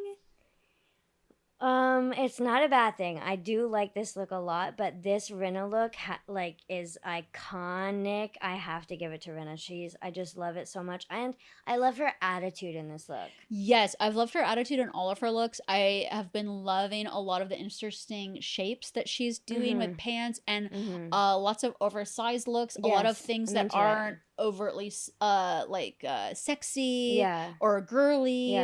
It's really, I feel like she looks very comfortable in her skin, and it's like, this is my unique fashion sense. I mean, I think she's 62. I love her. So she's got decades of trying on outfits. Yeah, she knows what finding works. her style. She has her look. She has her eye. It's been developed over time, and I'm just really, really into this look. Okay, now we are moving on. This is going to be hard because of the amount of people that we're dealing with in the bracket. Yeah. You have to choose 1 out of 3. So your job is very hard tonight, Tulsi. Yeah. So first we have Kristen Kish's blazer and denim look. So she's got this, all of her blazers so well fit. I am realizing I have some blazers in my closet and they don't fit like this. Yeah, they don't look like this. Because I haven't paid a professional to get my blazers tailored, and now I want to. So she's got this kind of oversized gray and black plaid. She's got this quiet luxury turtleneck underneath. It just looks sumptuous. Yeah, it really does. Beautiful straight cut denim jean. And then what looks to be another pair of great like brown boots as well. So that is Kristen's look, option number 1. And then coming up next is Candace's look. So she's got she's doing another beret look, and she's also doing another separates, matching separates with a mini skirt type of look. So she's got black beret, and then she's got a a black, almost kind of like a Chanel leaning jacket. It's black and gold, a little sparkly, all gold trim, gold buttons. Maybe it is Chanel. I don't know. it has like fluffy Tassel. yeah, like kind on, of yeah, on the very end cuffs. of her, yeah, Yes. fringe cuffs. Thank you. Yes, which She's got was a bold nice red flare. lip. Yeah. And also, she has been rocking mini skirts with tights and heels. She looks so cute. This whole episode. Also, I thought her hair looked really good. Agreed. Like, stop right there. How does your hair look so good? She just looks beautiful. I took so many more screenshots beyond this, and it was just like every time she ate, every time they just pan on her, and it was just her beautiful face. It's wild. And the beret with her like face framing, like reddish curls. I just so good. She looked so dang good this episode. What did you think about her outfit specifically? Did you love it as well? I didn't love. I mean, I liked the fringe cuff, and I liked her hair and her makeup, but I didn't love that outfit. I feel like her outfits are very fun and cute, but they have started striking a little one note. Yeah, they're a formula. Exactly. They're like a formula. Hey, and a I silhouette. love a uniform. I love likewise. Yeah. Day to day, we need that. Of course. Yeah. But I would say other people are like taking different swings episode to episode. Silhouettes, yeah. Which, I mean, even like Kristen, I love you, girl, but like we've seen 5 different versions of this. Yes. I will say this is a little different because we have the casual pant. The jean. Feels new. And it's not like a full-blown like suit. Look. That is true. And then we have Miss Tara Lipinski. She comes in. She has a little newsboy cap. She's got a blazer dress number, double-breasted number. What are you giggling about? I don't know. Like just her faces in these pictures at breakfast. This is her face when she is looking into her BFF Johnny Weir's eyes. And she's tipping her cap that one to Ron because he was like, Tara, I like your hat. Oh, I love that moment. He's like, I like your hat. Yeah. She says, thank you. Yeah. Thank you so much. Sweet moment. So she's also, I mean, maybe something we can kind of think about in general when fashions we're saying, oh, it's hitting a note. Is that like the whole point? Because now I'm thinking, oh, she's been doing very much like blazer mini dresses too. Exactly. With I feel like her looks and Candace's looks almost like mirror each other a little. Yeah, they're like siblings. Yeah. It's cute. And they're BFFs now, I feel like too. they're like little cousins to each other. They're like you can picture them as little girls like running around their neighborhoods together. Can't you? Like I absolutely can. Oh my God. Like they were running around the cemetery together. Yes. In the challenge. And I was like, okay, this is right. So out of these 3. This is hard. Yeah, it's a hard job. This is definitely hard. I feel like let's see. Well, it's definitely like, Candace has like the most expensive looking outfit, and then Tara, and then Kristen has the most casual looking outfit. I feel like I gotta give it to Tara in this one only because she's just like so dang cute in all of those pictures. When she's like standing up in that lounge, I don't know. She's just like, you can tell she's feeling herself. Yeah. In this outfit. Yeah, I agree. She looks great. But I would wear personally what Kristen's wearing, just for the record. Yeah. I would wear that. I agree. Okay, coming up next, we've got our normie boys. We've got our guys. This is giving, what was that, like, Tim Allen show? It was like Home Improvement or something? Yes. Like, this is like, yeah. So we've got Rob in the plaid shirt. I recapped this heavily already. And he's got light wash denim pants, and he's got brown cowboy boots. Tulsi guesses this plaid shirt came from Kohl's. Rob, if you're listening, send us a link. Is it Ralph Lauren? Is it something else? Is it one of those men's outfitter brands that I couldn't name? And then we have Mr. Stephen Coletti, who comes in with, oh my God, a gray sweater.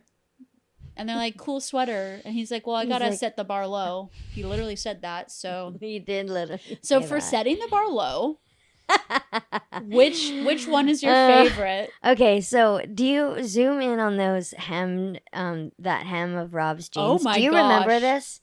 I was in high school, so this was a long time ago. I'm not going to say the Rob's name. Always had awful style. I'm not going to say what year it was, but people would do that. So you could either buy jeans like that, but I'll tell you what it is. You take out the hem of your jean. What?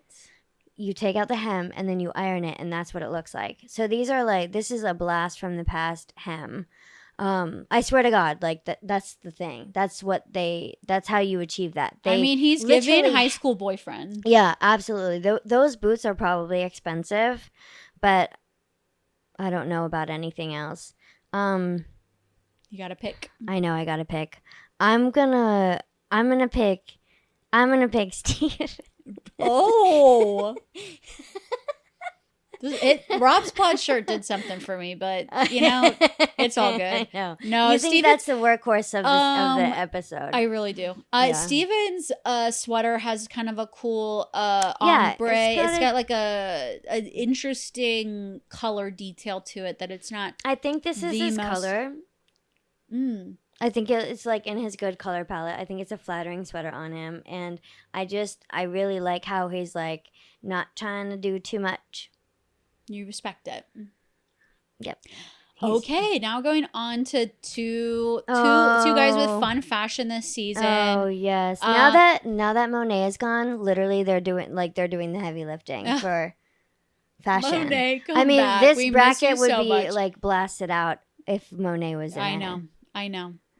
Yeah, so Jam Jam has a tweed, very thick looking jacket blazer. It's like red and blue. He's also got a large floral flower brooch, and underneath he has like a simple like black sweater. I feel like this looks so good with his beard. Oh yeah, like it makes his beard look even more luxurious. Yes. And then Ron, who's had so many fun statement sweaters and jackets and looks this season, he has a floral brocade number here. So Tulsi. Yeah, this is a hard one, honestly, because I like Ron's color palette, and I like the texture of his jacket. I think a lot more than Jam Jam's, but I think Jam Jam's like silhouette is more unusual. Like I like that like blunt cut of the jacket. Yeah, it's almost a crop length and like a crop sleeve. And I always got to be rolling my sleeves up, so I like that. And I think I wanted to get a screenshot of the full look, but guys, all I want in this world, because I know a photographer takes photos of every person in their outfits, but then it's up to the cast to post it on Instagram or not. And so he's not send doing me the files. He's not doing it. A lot of times they take more than 24 hours to do it. And we got to recap. That's true. We ain't got time for that. We ain't got time for that, honey. Not everyone posts their outfit pics, and some people do, but it's a couple days late. So did my best with my screenshot. So are you saying Jam Jam? I am. Okay, Jam Jam. Amazing. I am. Okay, so coming up next were some bold choices. We have Natalie's number. So what's the internet saying about this? Do you know? Before we recap, I don't actually go online that much, mostly because I want to have my own opinions. I get that. I'm dying to know what it's saying about this look. So I love a bold look. I do. Yeah, we can go there. Like we can go. We love a bold look. We love a bold look. Yeah. So Natalie's wearing. How would you describe it? A cat suit. Ooh, a cat suit. That's pretty good. And it's got like silver lines with silver like lines and stuff. And the silver lines also kind of do like an interesting cut down her derriere. Yeah, and her thighs. And then at the top, there's like different pieces like looped together and like cut out. And she's pairing it with a simple pair of heels and a simple slicked back bun. And then we have Dorinda. So Dorinda wore this very flashy thigh-length red dress. I know it's probably some designer dress, maybe like Gucci or something. Comment on the YouTube if you know exactly where this came from. And what it said. It's like Amore say. She also has not posted this full outfit look on her Instagram yet, so I'm dealing with like walking through the hallways. You're doing great. Thank you. I did see the internet be like, "What's going on?" She's with got her an hair? interesting like pinned hair situation going on, and then she's got some dangly earrings that go very well. Oh yes, with the dress. Missed them. Black tights, and then some tall black like patent leather heeled boots. I love her boots, and I'm gonna have to go with Dorinda. We have to go with Dorinda. I'm sorry, Natalie. I was thinking for Natalie's look. Okay, let's say she has to wear that cat suit. I think her hair should have been I big. mean, it was. I think honestly, I would think of maybe maybe like a drag queen look wearing a cat suit like this. How would they do their glam? How would they do their hair? Exactly. And I think like big statement glam, big like teased out, big curly hair, bigger shoes, like platform shoes, not like skinny heels, and also a jacket or like a collar that you can take on and off. Like you need another layer. You need something I think else. the hair and the glam was not like so simple. Natalie, I love you, girl, but you are confusing me this season. This look was a miss. I'll say it. Well, we said it here. But you're hot, and we love you. Yes, but I'm gonna have to look into this one. We're gonna have to at another time do some more detective work here. So next we have two boys looks. We have Mark Ballas and his iconic hair. I also struggled to get full screen shots, but I'll tell you, he was wearing gloves. He was wearing black leather gloves. Yeah. Big black leather jacket. Third leather jacket of the episode. I wonder if they got to breakfast and they're like, I didn't even notice them during breakfast. Because Eric, Mark, and Lisa all had like thick large leather jackets. Kind of the same leather jacket. Underneath, he had a black polo, and then he had like tailored black pants. And for his hair, he wore it half up with a bun at the top and with some earrings as well. Mm-hmm. And then for Colton, he did a denim on denim look, a denim top had like interesting shapes with like different denim patterns, and then he also had denim cargo pants, some big super clean white sneakers, and then like a white maybe tank top or a white shirt underneath. So what are your thoughts here? I was looking at Colton's jacket even in real time when I was rewatching the episode, and I could not tell what was going on with those patches, if they were just on top or if they were cut out. I was like, I want to know what's going on. I think they're on top. Yeah, I think they're on top too. Yeah, on top. I wish the pants carried that same pattern. That pattern. The pants feel like a little bit like random to me.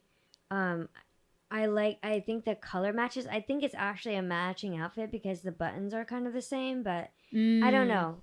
Something's not quite right with that. Sneakers that are that white and that clean. Yeah, you're like ick. It gives you the ick. It does a little bit. And that's a personal thing. Other people really want to keep their sneakers clean. And I sometimes my sneakers are so dirty, my husband wants to throw them away. And I'm like, no, they're perfect now. They're great. And he's like, no, they're dirty. Can I please wash them? I'm like, don't do that. Oh my God, wash them. Don't do that. I also have been victim of that. And Alan has literally washed my sneakers. And you're like, God damn it. Just like, whatever. No, I did have a pair of Vans that had to go in the bin. He demanded it. And I was like, okay, fine. They were my gardening Vans. Yes. I wear them while gardening. Well, I think I'm going to have to give this to Mark only because, and it's not shown here, but those gloves were fierce. I also loved, he almost had, so if Eric Nam was the professional detective. Yeah. He's undercover cop. He's undercover cop. And exactly. he's the one that will like cut a bitch if he needs to. Yes. And almost the gloves, it's like I can do crimes and no one will catch me. Yeah. It's like it's like a very much like murder outfit, which was like very good. I really liked it. Without the gloves, he wouldn't have won, but okay, so gloves, that is round 1. Dang. So now we're going to move like on to leather versus leather versus leather. Yeah, we've got lots of leather looks for round 2. All right, so round 2. Round 2. There's some more cuts to be made. This is going to be hard. This is where it gets a little bit more tough. Yeah. So we've got Lisa Rinna in her leather and her khaki cargo pants. And then we have Eric Nam also in leather, but in his gray, like tailored suit pants and with a tie and with a slutty boot. Slutty heel. But also, is Lisa, what kind of boot is Lisa? She's wearing like, so they're like, combat boots. They're not as slutty. They're more serious. Okay. But they're giving more like of the moment fashion-y. Okay. Yeah. Well, yeah, like of the, like trendy. Lisa's taking this round. Okay. Yeah. It's just, I just loved that look. I love the fade in the pants. I like it paired with those combat boots. I just think it's like random and cool. Even though, Eric, I'm so sorry, like I'll still hire you to be a detective. You would not be able to figure it out. Not with that face. No, What is going on, Eric? I don't think so. Wake up. So now we have Tara Lipinski in her black or in her gray shimmery double-breasted blazer dress with her little gray news cap, and then we've got Dorinda in her kind of funky statement red dress. She's giving a little bit of like the school bus, like the magic Frizzle. Yes. But like a blonde version of Frizzle. I think I'm gonna do Tara. Just she's so pure, and yeah, I just like this look for her. I also love Tara's blonde hair. Yeah. Oh, and Dorinda's blonde hair, but oh yeah, blonde versus blonde. Blondie versus blondie. I will say, if Dorinda's boots were just an outfit, it would be her boots would win. Okay. Like her boots are incredible. Important to note. Yes. So next up, we have you need to decide between three boys. Oh, okay, the three. Okay. So we got to make choices on our men here. Okay. So we've got Jam Jam in his red tweed jacket number. We've got Stephen Coletti in his good boy sweater. And then we've got Mark Ballas in his undercover cop, I can do crimes with my leather gloves look. Oh, I love this one. Oh, goodness. I think I'm going to choose Mark.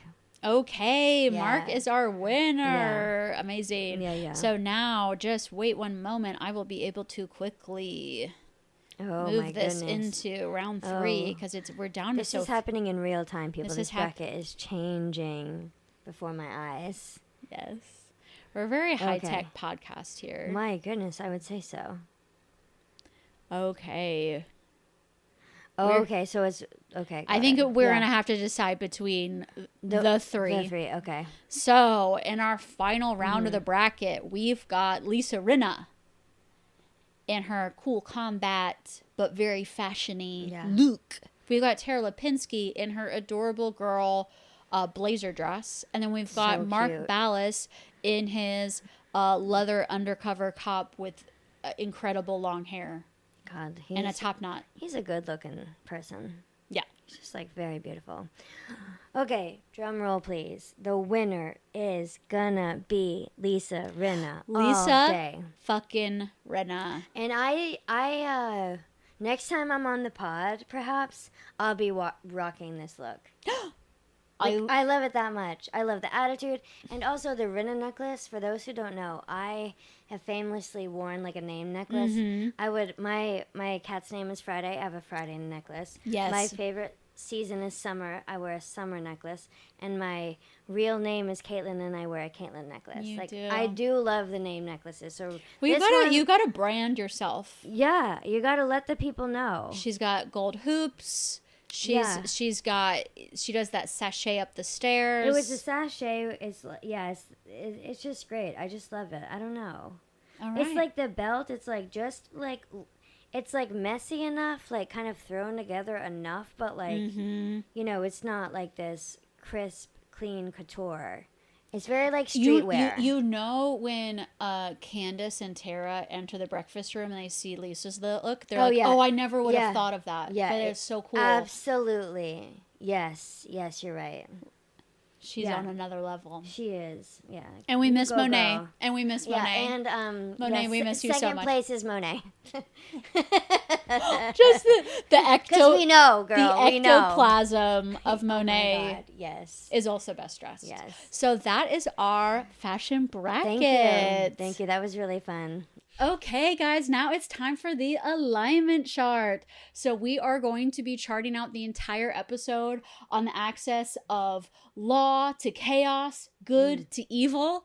Yes. So in our introduction, we already shared our chaotic good examples, but we didn't decide which one was going to take take the spot on the board. So as a reminder, I chose Rob voting for Lisa as the chaotic good moment of the episode. And what did you choose, Tulsi? I chose when Lisa in the kitchen, she was like, no, no.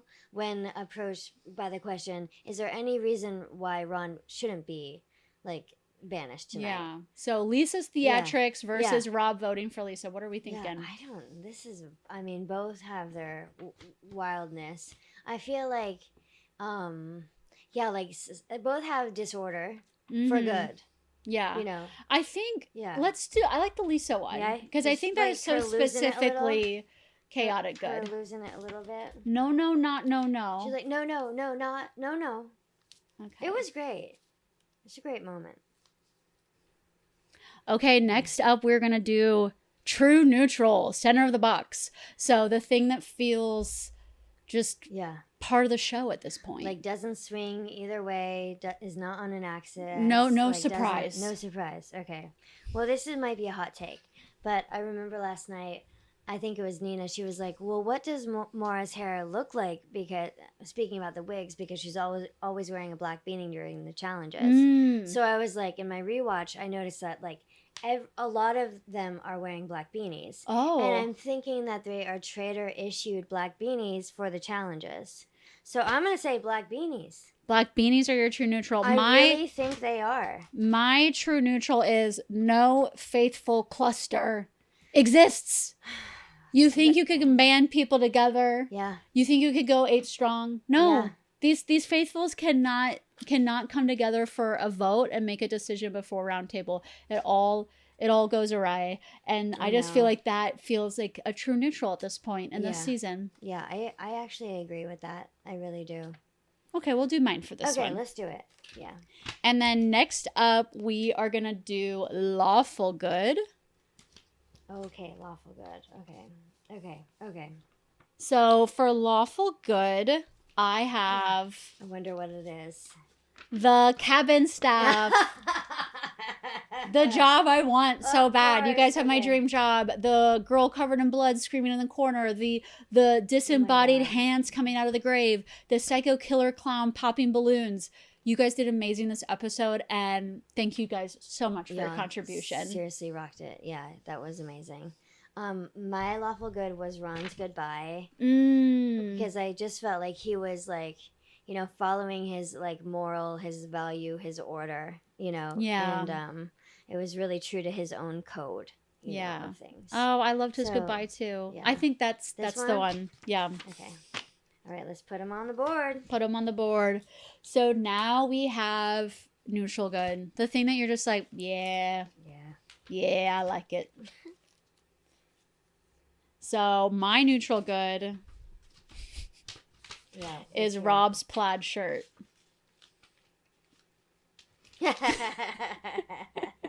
So it was just one of those things where I was like, I like it.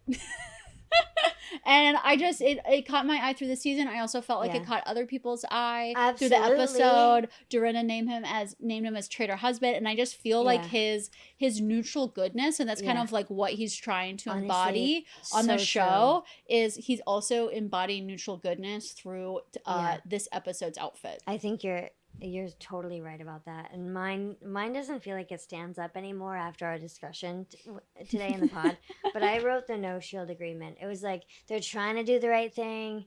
They're trying to like gather forces. I have the no shield agreement somewhere else on the board. Well, I think that's how it kind of like ended up. But the intention of it, like the inspirational intention of the no shield agreement, you know, is like, I don't know. It's like, they're breaking some rules. They're making some rules to break other rules. Exactly. It's like, we're good faithfuls, but it's like, no, the shields help you, good faithfuls. You want them. Yeah. They're good. All right. Let's do Rob's. Give me the take. There you go, girl. Thank you. Okay, next up we're gonna do lawful neutral. Okay. And so my lawful neutral is extra salmon at breakfast. Because when they arrived at the breakfast table, the first people that arrived, I think it was like Kristen, Maura, and maybe Mark or someone, I forget. Yeah. But they were like, oh God, where are the salmon? Oh, there's salmon. There's salmon Yeah. on both ends of the table. We're okay. There's more salmon. Yeah. And I just felt like they gave them what they wanted. Things were fine and lawful and neutral and okay. And as they should be. And as they should be, because there was enough smoked salmon at breakfast today. That smoked salmon is another character on the show, isn't it? Mm-hmm. It's Absolutely. For me personally, I like smoked salmon, but I cannot eat it every day. I eat it like once in a blue moon, and then I feel like this taste honestly lingers on my mouth for the rest of the day, and then I regret eating it. And so I'm like, every day, y'all. Well, I want to try it. Maybe it's like the best. Maybe. I doubt it. My lawful neutral is the chess game between Ron and Rob, just because it seemed really innocent, but also there was like an underlining of like I'm doing like in Rob's way that he turned the conversation. It was also a little bit for his own good, and I don't know, like that. I don't know, that lawfulness. Like he still had his own like agenda in mind. Even does though that make like, it neutral though? Maybe so. No, I guess not. Yeah, it doesn't make it neutral. Yeah. Where would you put... Yeah. I guess, where would I put this? It was a moment that I wanted to, like, find a place on this chart because it was, like, very genuine, but it was, like, underlining, like, laced with a little bit of, like, you know, where do I stand? Like, taking off the mask for a second. You know, being a little bit of secretive. So maybe that would be, like, lawful evil. What do you think? Or lawful good. Yeah, or lawful good. Salmon at breakfast? Salmon at breakfast. Yeah. I understand why you wanted it on the board, though. But I think it defies the board almost. Yeah, okay, chaotic neutral. Okay, chaotic. It defies the board. Defies the board. Not everything can be labeled like that. Yeah. Okay. Okay, chaotic neutral. I did Rob's vote for Lisa. Because it was, you know, maybe against the grain, but I don't know, like he abandoned the Traitors treaty. Right. You know, for his, like, own good. Right. His game, you know. And to, like, stand by his, like, the most trustworthy people in his game. So he, like, broke the Traitors agreement to, like, honor another one. Right. Yeah, so, yeah. I don't know. That's my chaotic neutral. Mine is I am Lisa fucking Rinna. That's got to be up here. Because I just felt like, because when I think of chaotic neutral, I think of things that are chaotic, but they don't it's almost like the gameplay of the game doesn't enter into it. Okay. It's almost like it's just chaos for chaos. Yeah, chaos for chaos. And I feel like her running around screaming, I'm Lisa effing Rinna. Yeah. Is just chaos for chaos. Absolutely. But I also really loved yours too. Well, I mean, this may be... Do you have this somewhere else, you think? Well, that was my chaotic good one. Yeah. Maybe let's put it on... I'm going to... I'm going to put this one okay. Yeah. Okay. Sounds good. Yeah. Like we're getting into the nitty-gritty, folks. It's into between... the half and half. It's between chaotic good and chaotic neutral. And then Lisa F. and Rinna. I mean, you've got to, like, say your name like that. Absolutely. That's something we all need to start to do. I heard that she took it from another housewife. Jenna Lyons? Not Jenna Lyons. I'm Jenna fucking Lyons. She did that She did that too? She did that on Roni when the single season that she did of Roni. Maybe it's a housewife thing then. Maybe they just all kind of feels good when you say it. Absolutely. Feels really good. So, lawful evil. What did I do? Oh, I did. Okay, yeah. I lost my order. All good. So, I did Natalie's quote, if you take a shield, we will banish you. Because I felt like they were taking, like, the rules... Yes. Like the lawful rules of the game in like a really weird, evil direction. Yeah. So it's like, okay, we're going to make this rule that you can't take a shield. Yeah. Well, why are you laying down the law like that? Yes. And then if you do take a shield, we're going to use the laws of this game to punish you. Yeah. And so that's why. It was just kind of twisted into that evil direction. You're right. It was like what was meant to be good for us is now going to be evil for us. And that ain't right. Ain't right. Ain't right. I like shields. I like that. I wrote the amulet because it is like a rule that does cause evil. Like this rule, essentially, the murder in the game, in plain sight totem is I also felt like evil. it was lawful evil that Rob is completely off the hook for this murder in plain sight. Also, this gendered amulet. Yes, also like outfit specific amulet because it really doesn't go with Candace's outfit. How could she wear it? Yeah, or Rob's. That also, would just you know, be if you think about AF. it too, it's like this murder in plain sight. It's like all on Lisa, and they can just sit back. Yeah, they really and they can. could honestly kind of let Lisa bury her traitor grave. Honestly, true. And watch like back dig it and bury it. Mm-hmm. Yeah. Okay, well that inspired a lot of convo, so I'm picking amulet. Okay, amulet.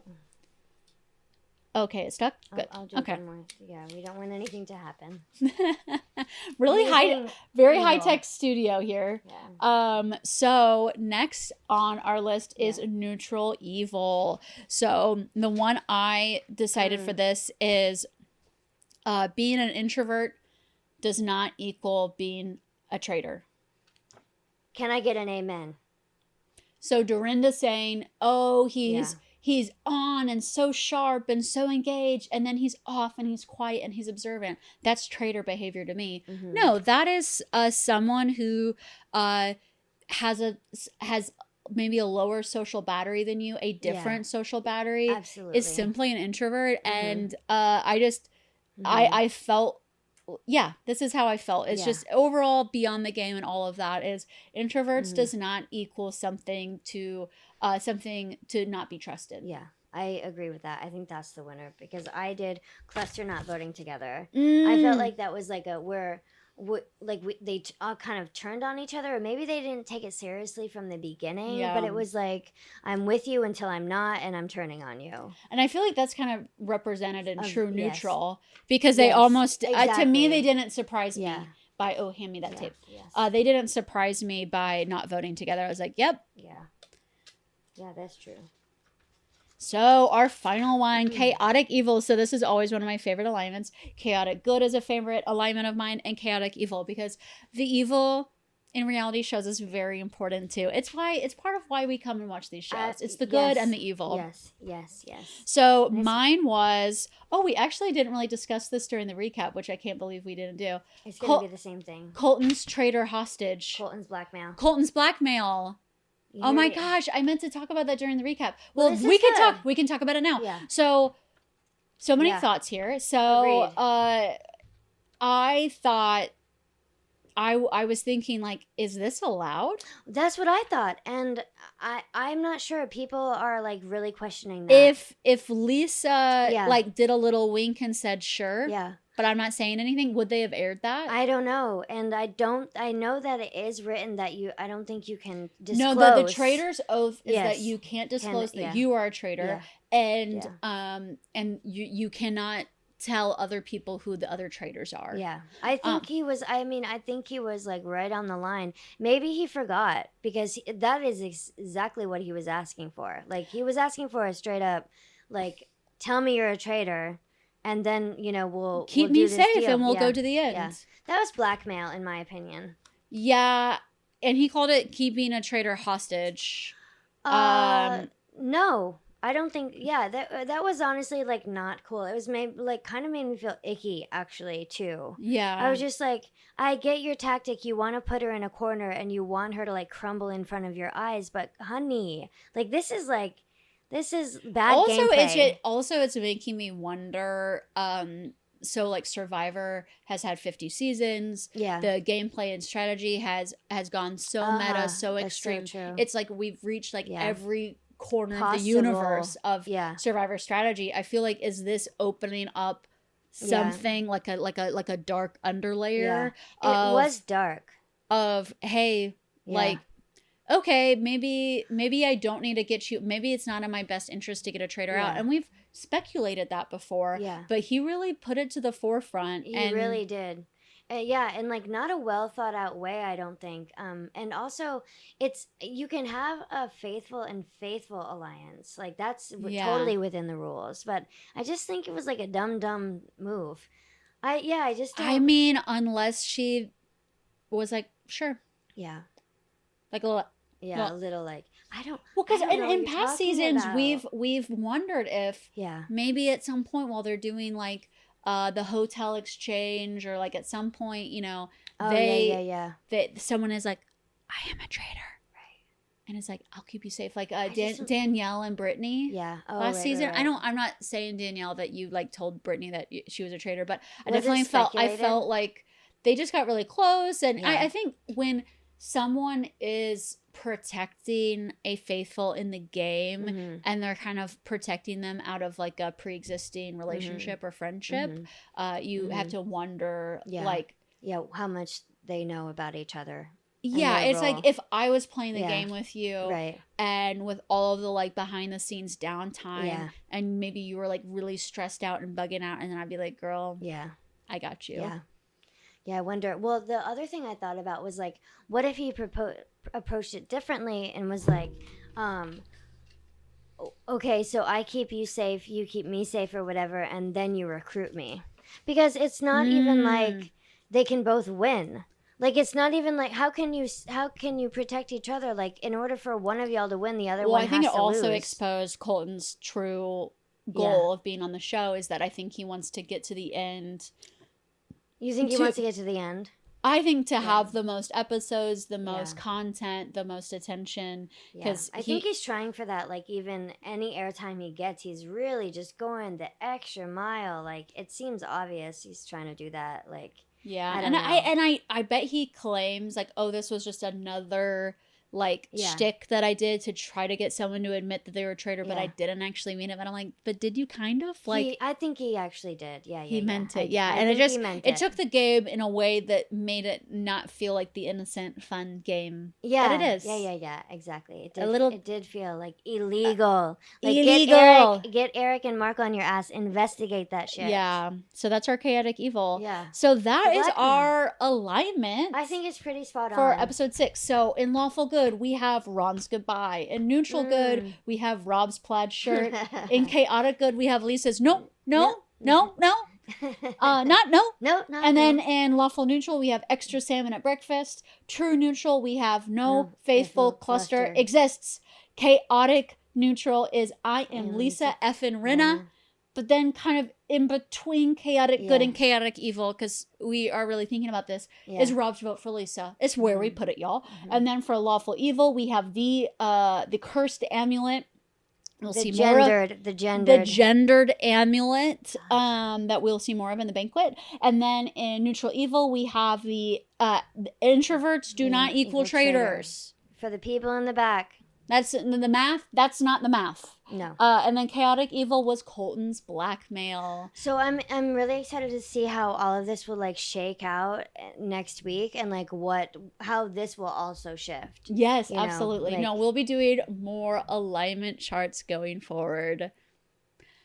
So thank you guys so much for watching. Thank you. Thank you for having me. Thank you so much for having me. Yes, this was really, Tulsi, for donating your time on this Friday evening. A dream come true. I've been a watcher since day one, so this is like fangirling over here. Yeah, well, she's also like a BFF, so it was really fun talking about the episode with you. If you guys are enjoying our recaps, let us know. Leave a comment, subscribe if you want to know when also share with your friends. If you're talking about traitors with your friends, your coworkers, your family, and you want them to like talk about it more, send them podcasts like ours. Yes. And you will be talking about traitors even more around the family dinner time, the girl hangs, all of that. Do you guys have an email? Yes, we do have an email. Yes, thank you for that. Yes. Our email, you can email us at hi@chaoticgoodpod.com. So if you have any feedback or burning traitor thoughts, you can leave it as a comment on our YouTube channel, but you can also send us an email. We'd love to chat. Your deep, dark thoughts about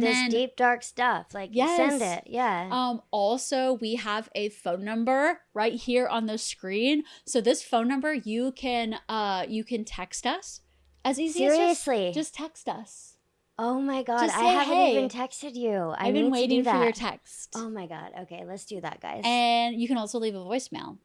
And it's very likely that if you leave us a voicemail, we will feature you on the podcast, your own voice on our podcast. Oh, how fun is that? This is amazing. You'll have to tell me later how you set all that up. That sounds so cool. It was actually really easy.